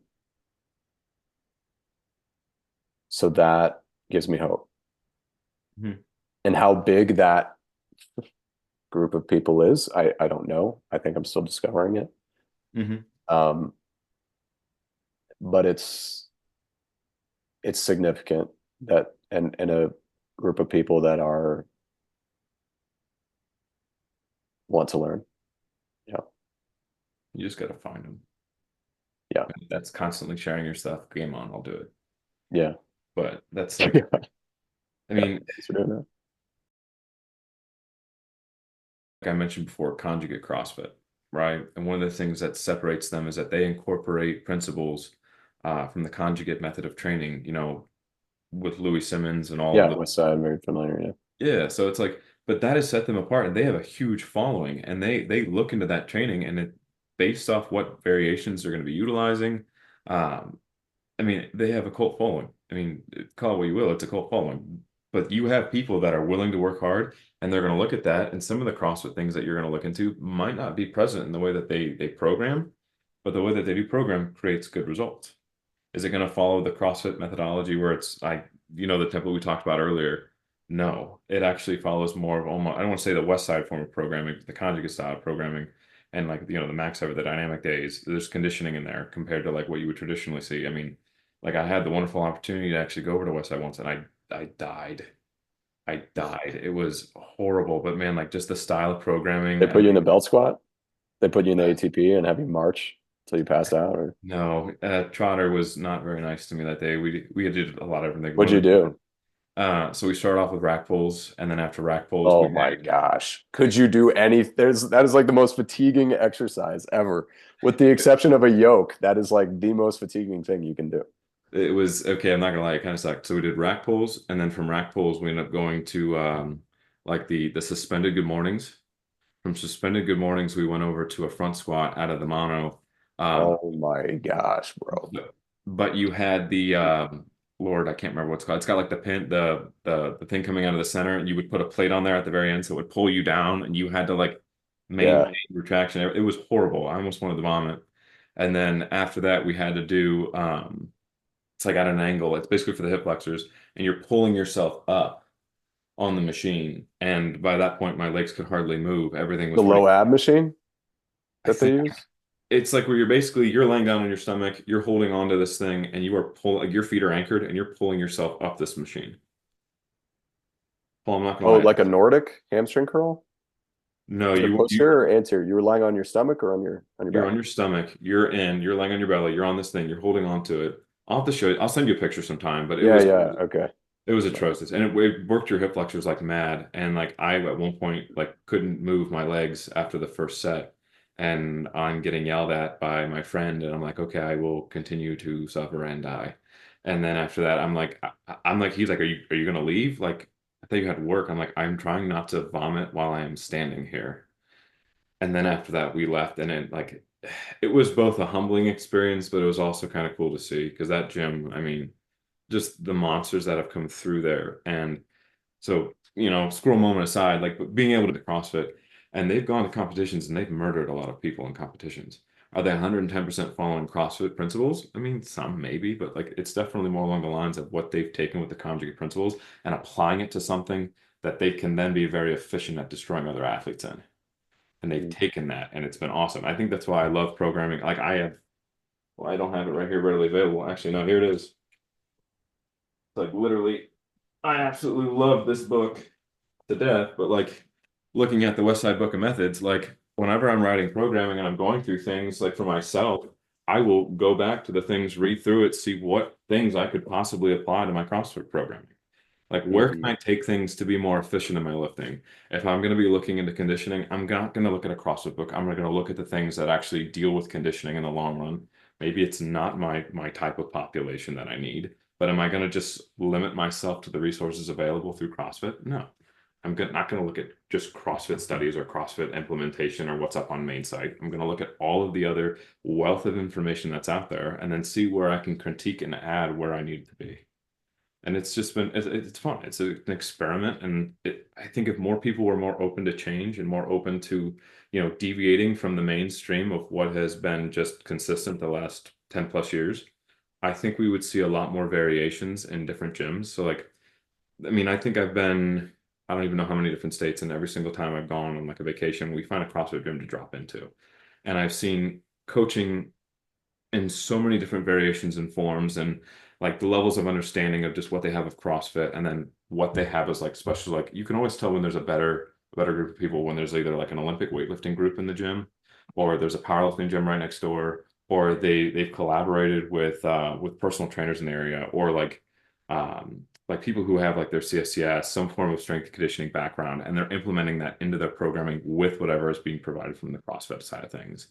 And I've noticed that as soon as you start talking progressive overload in a conversation with me, and you start talking about monitoring, managing load, and then also looking at like what's the conditioning level for this person before you just go throwing them into Murph right out of the get-go, like we can have a talk. Like I'm very open and receptive to that. But as soon as you have no idea what I'm talking about when I start talking about progressive overload, I'm gonna be like, wait a minute.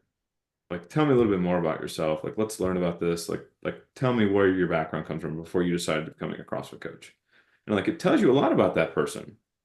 It's like, okay, like, I value the fact that you wanted to learn more about this, and this became a value for you, right? And so if this became a value for you, maybe we can reach a peak of understanding of like, hey, there's other things out there besides what you learned in your level one. What if I told you that there are multiple different strength conditioning books out there for Olympic weightlifters? So if you want to get better at the Olympic lifts, you got to train like an Olympic like weightlifter.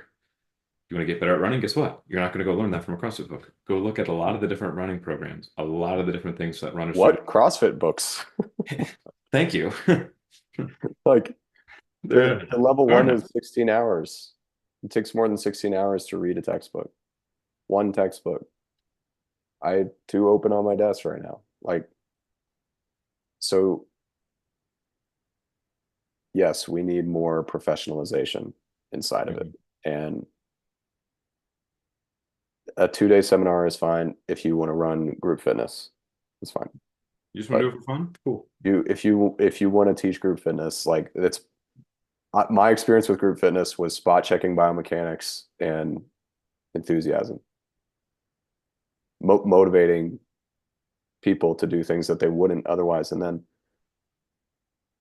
so which was not my skill set. So I went somewhere else. But that I think is to teach group fitness. It's like, look, you have enthusiasm. Like, let us teach you a couple things about biomechanics in these 6 patterns. It's 6 patterns, right? Like, you don't have to understand anything other than that. Like, spot check biomechanics, supervise, and then be enthusiastic and motivate. It's like, can you do that? Like, okay, teach group fitness. It's like, that's fine. Hmm. But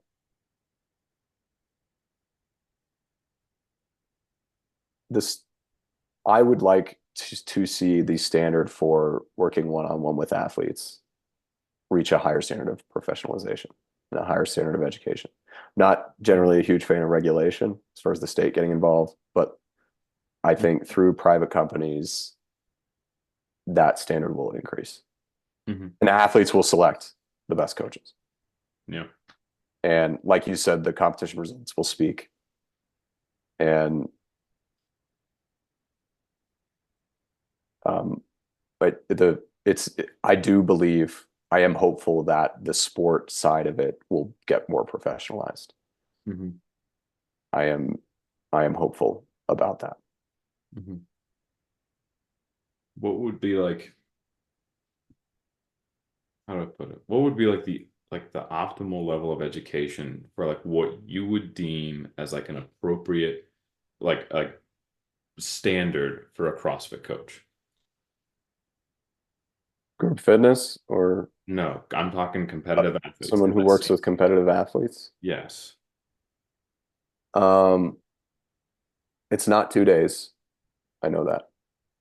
I know that it's not 2 days. And it's probably not a 4-year degree. Okay. Like somewhere in the middle? Or what do Yeah. you? Yeah, oh, yeah. Yeah, definitely. It's Okay. and to be more specific, it's probably like 6 months to get your, you know, your entry level. Like, okay, you can work with some athletes now. It's probably something like that. So it's not like now we're talking about like the entry level here. Yeah. Now, if you want to be the best, then you have to have the best personal experience, the best combination of personal experience, clinical experience working with athletes, and understanding of research. Hmm. Those are the three sources of insight. So ideally, you have all three. If you want to be the best coach you can be, you've competed as an athlete for a meaningful amount of time, multiple years, Hmm. and you did it as vocationally as you could, one-on-one with another coach. That experience is, I learned so much from that experience. That was personal experience. That wasn't even formal education. Hmm. So do that. Start working with people because there's no barrier. Hmm. Like start working with whoever will work with you and start getting reps, doing program design, doing programming reviews after the mesocycle, Hmm. and starting to understand what works. And then study, and it's not like you have to, you know, do what I do and search CrossFit on PubMed every same day, every single week, and scour the internet for the latest study. Like you don't have to do that, but at least like, buy a textbook and read it. Buy Super Training. Buy Daniel's running formula. Buy Essentials of Strength and Conditioning. Buy More of Running. Buy something like Yeah. and read it. That's what professionals do. They don't, it's not I went to a 2-day seminar and now I know everything. Like in no other industry Is that is allowed? that the standard. No. That's like, that's not an industry. That is a cult. That is people throw that word around a lot. People throw that word around all the time, and that I think it's overused. People are like, and they're using it humorously. Yeah. Um, and I was not using it humorously there, so I'm going to explain what I mean. Hmm. Like, an industry is constantly trying to raise its standards because in the Hmm. free market, that's what's required. Hmm. Well, in other contexts that are not industry, that is not required. Hmm. It's about faith, right?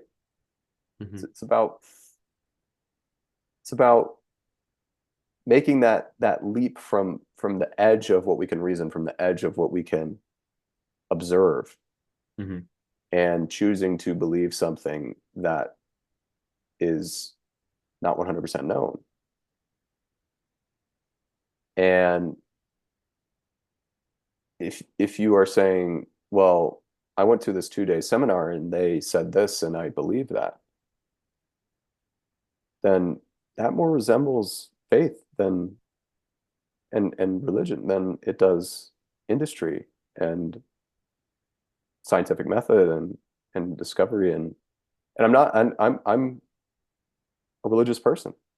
Hmm. So I do that as well. I just don't do that in my industry. I don't do that in my vocation. I don't expect people to trust me based upon a 2-day seminar. That's not enough. Hmm. I say, trust me because I have personal experience. Trust me because I have clinical experience. Trust me because I read research. And I'm constantly doing those things all the time. Hmm. And it's not like I won the games or I went to the games. Therefore, I am an authority. It's like, okay, you have some personal experience. That's good. Like, what else do you know? Have you helped other people do that? Do you understand research? Do you study? And so you asked kind of about like what the standard would be, right? I think to get you in the door, it's not a 2-day seminar. If you want to work with athletes, like it's not a 2-day seminar. Um, and what's really required is a curiosity and a desire to learn that is not satisfied by a 2-day seminar or a 6-month course or a 4-year degree. It Hmm. lasts your life. You have to have a value for learning. That is what is going to qualify you. So if I was like looking for, I've had people ask me like, I'd really like to do what you do. Like, how do I do? It's like, dude, you need to have a habit of learning. Hmm. And learning is not something that everyone values. It's not like when I was in the army, it wasn't valued. Hmm. So I had to get out of there. It's like it wasn't valued. Hmm. It was a lot of like it was too fast paced. It was so high stakes. It was life and death. It was, you know, this tradition and this hierarchy is what makes this all work. So it wasn't learning. In order to be successful, I had to value learning less Yeah. in that context. But Hmm. if you want to coach and you want to work with individuals and you want to teach, then a value for learning is essential to success in that, sustainable success in that. So that's what I would leave somebody kind of in the vein, like who that question is for, like what's the requirement? It's like, well, there's the minimum requirement. It's like, it's not a 2-day indoctrination. Hmm. Read a book. And that's the entry point, though. Have No, to value learning. that was awesome. Like I can like I would even say that besides just working with athletes, that could even be for any profession. Like if you're going to be, Hmm.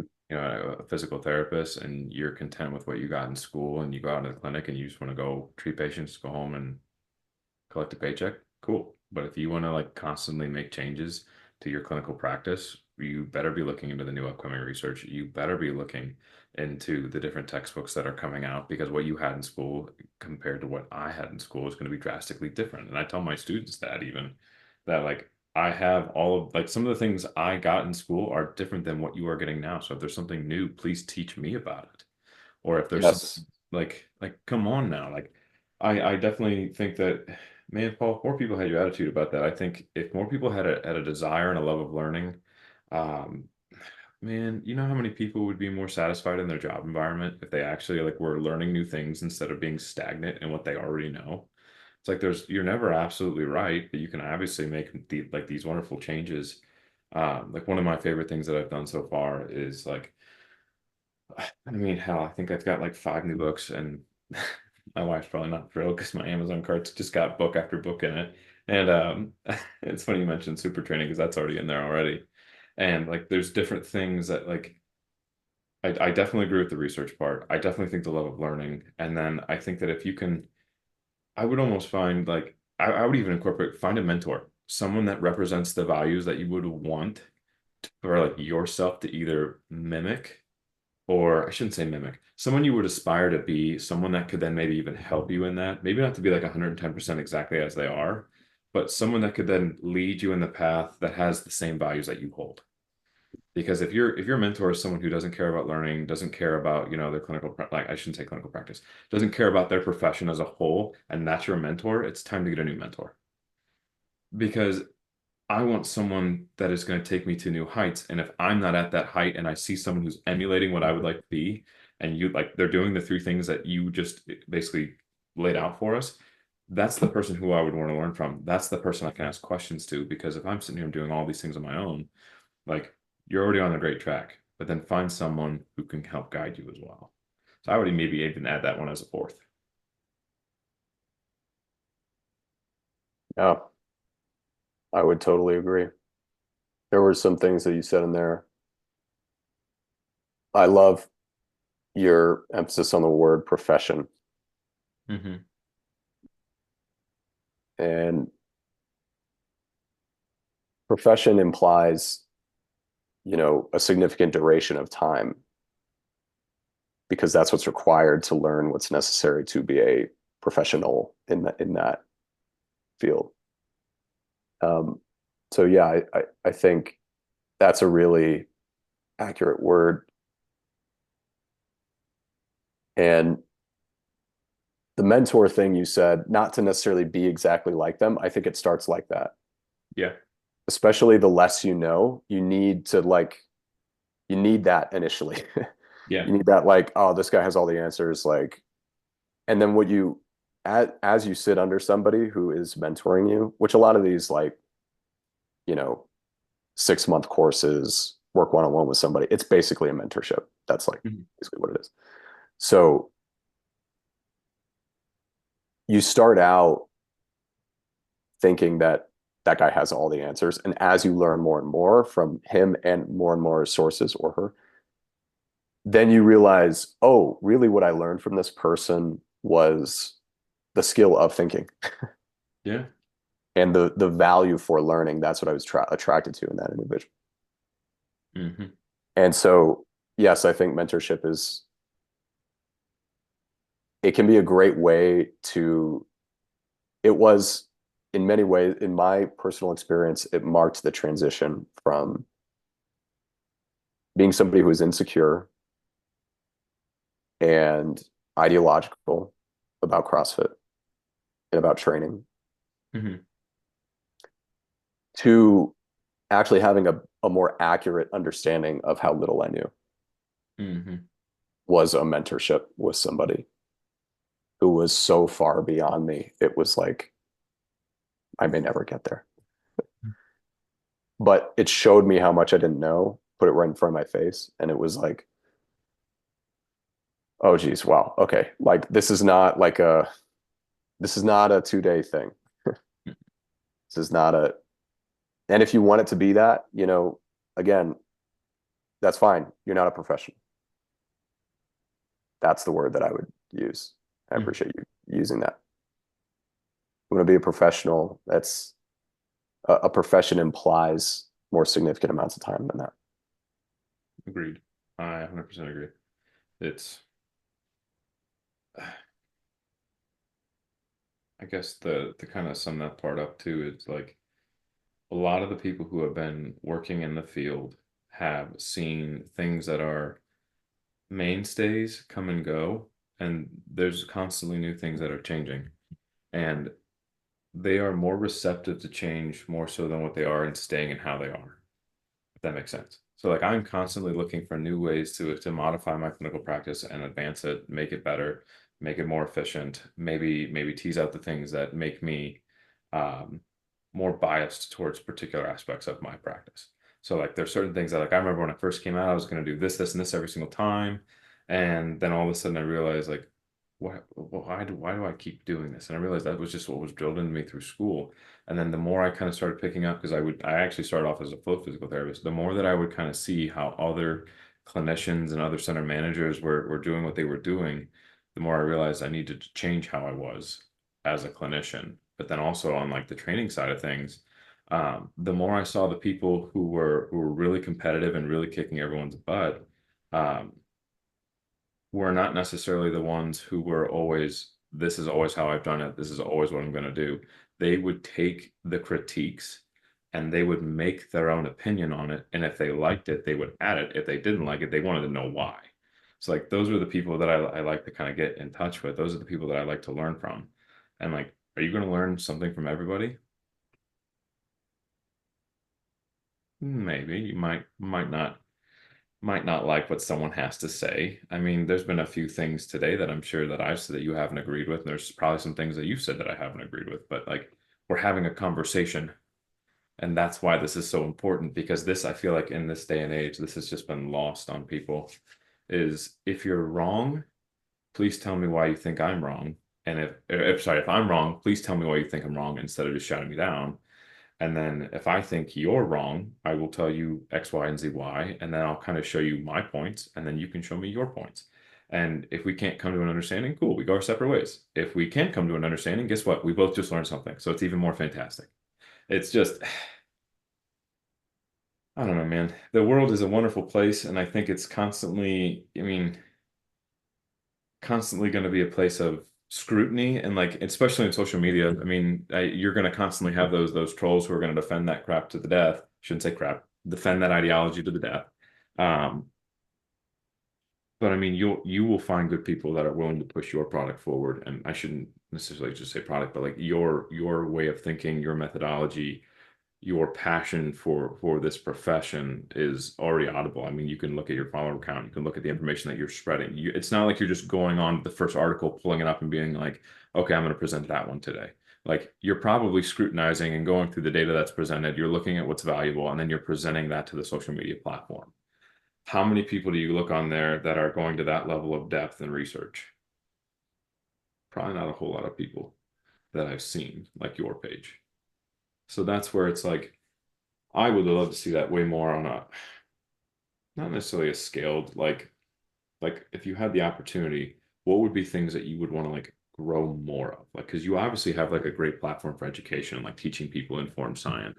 Like, if someone were going to train with you and you saw that right away, I would be immediately enticed by that just because of the fact that you're already using concrete evidence and you're backing that up.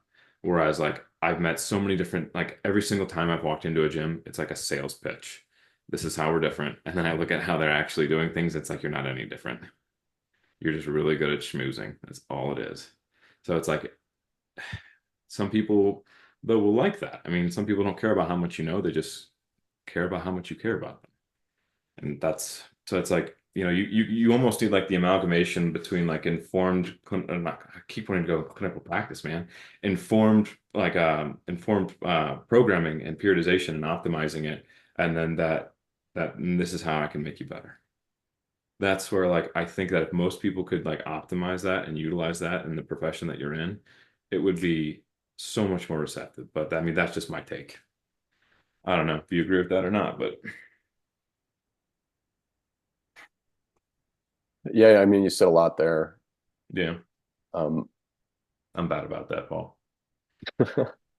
I'm really bad about yeah, I like the frame that you used of caring, but also being competent. I think as a clinician, which a coach is a clinician, I don't object to that label. that. You do need both. Hmm. In the remote setting, you don't need as much of the care part.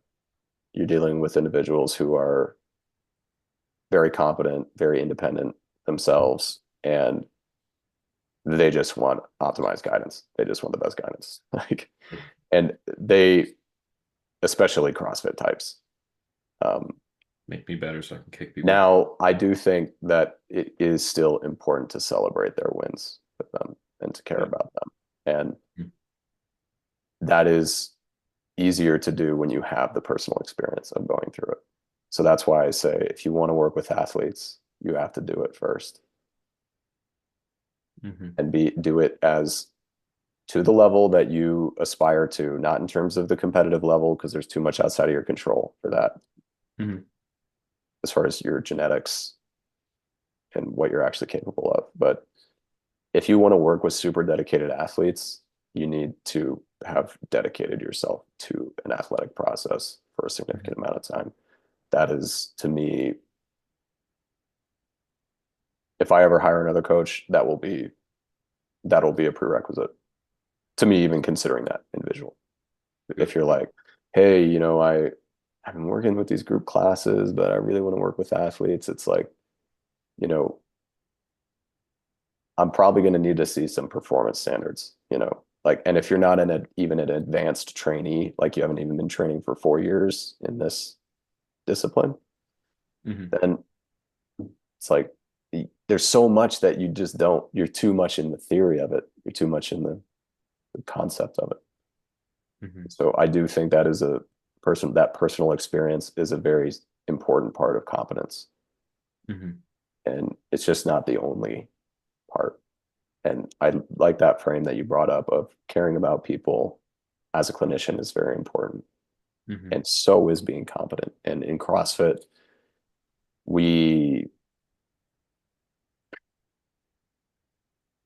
but we need some professionalization, and we need to raise the, it's not that group fitness coaches don't care about their people. A lot of times they do. A lot of times they have people working with general population have their own personal experience with a fitness service Mm. that gave them freedom that they wouldn't have otherwise had. And that's very powerful. And so it's the care is often there, even in the group setting. And the what I want to increase is the competence of the individuals, the coaches who work with athletes. Hmm. And I want the athletes to have the best possible guidance that they can possibly have, so that what it all comes back to, what everything I do is about, is there are athletes who have that curiosity. They want to see how far they can go. Hmm. And when you don't have optimal guidance, and if you're ignorant to it, then it's fine. But if you have that sense that maybe Hmm. this isn't quite it, which elite athletes never lose that, even when they work with a coach, they never lose that. They're Hmm. always questioning even what their coach gives them. Yep. They're doing it with perfect intention, but they're also, elite athletes have a constant concern that they're not doing enough. Hmm. And so there's collaboration with the coach that's required to ease that a little bit. Hmm. But what I want for the athletes is for them to have that eased as much as possible, right? So that they can focus on the training, get the optimal results, the optimal return on their effort. Hmm. And at the end of their athletic journey, because really it's not about whatever outcomes you get, it's about intrinsically at the end of the journey, do you have that curiosity satisfied? Now, if you're a professional, the outcomes do obviously matter, Yes. but most people are not in that situation. So they need to have that curiosity satisfied, though. Hmm. That is important. And if you do the class, you do the group program, you do the 10, 20, 30, 40, $80 thing, and you're like, man, I just don't think this is up. I just feel like I'm leaving something on the table. Hmm. That is who coaching is for. Yes. And if you're a coach and you're like, I want to be able to provide that to people, I want to provide that service to people, then that's what teaching offerings are for. Hmm. Paul, I have a question for you. I'm just kind of curious. Besides working with athletes, have you ever thought about going into education? Because Um, just the way you frame things, the way you think about things, like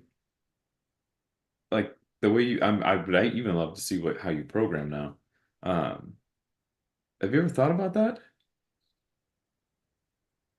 yeah, I have. Um,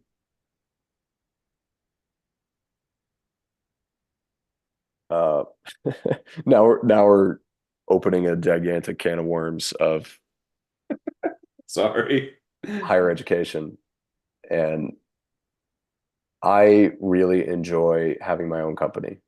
So it is hard for me to visualize a future in which I know there are PhDs who have their own companies, but Yeah. they often are also very connected to their role as a PhD, designing studies and or conducting them, et cetera, and Yeah.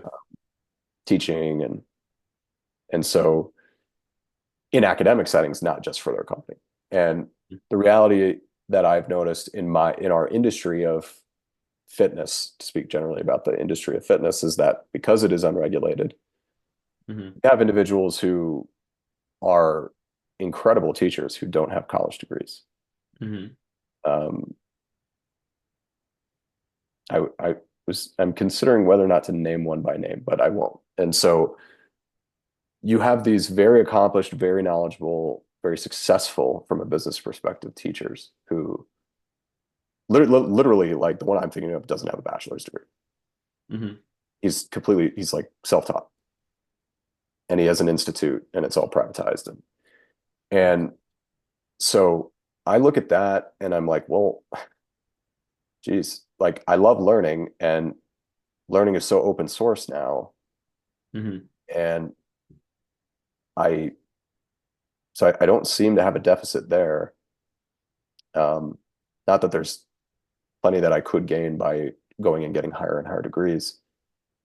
Hmm. Um, and then I can teach through my company, and the state doesn't require me to teach through an academy. I can teach through my company, and so it's hard for me to see a downside to just continuing doing that. Hmm. What do you educate through your company currently? Like aside from working with the athletes? Yeah, yeah. So I work with athletes one-on-one, and then I have one coming up in 2 weeks. I'm doing a I'm doing a once-off seminar that walks through my. I'm going to do an evaluation of the sport, so a physiological and a movement analysis of CrossFit, and do an athlete assessment, walk people through the athlete assessment process, and get from that all the way to program design. And um, so I'm doing that in 2 weeks, and Mhm. uh, yeah, so I do that through my company. Yeah, When is that? You said in 2 weeks. What do you have like a specific date and time?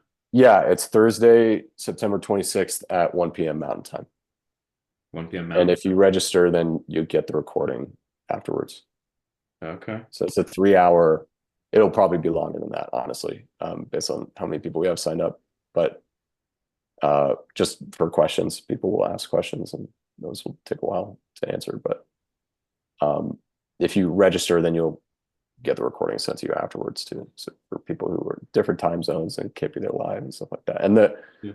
the response to that has been freaking. That's what gives me so. That is what gives me that hope, that and that confidence that okay, this is people are hungry for this. People want to learn, and this can get professionalized. Like we can do this. Let's Mhm. learn together. See, that's awesome, man. See, there's light at the end of the tunnel. One day. One day. One Yes. brick at a time. Oh, one brick Yeah. at a time, man. Yeah. I love Yeah. it. Yeah. Keep doing the good work, man. Thanks for having me on, Lou. Appreciate it. No, of course, man. I realize we've almost talked for 3 hours. Yeah, it's a Oh my good. God. It's a solid podcast, solid chat. Holy cow. No, but Paul, again, thank you for joining me here today. I hope you guys learned something from the plethora of different topics and my constant changing of topics on you, Paul. Um, but we will see you guys in the next episode.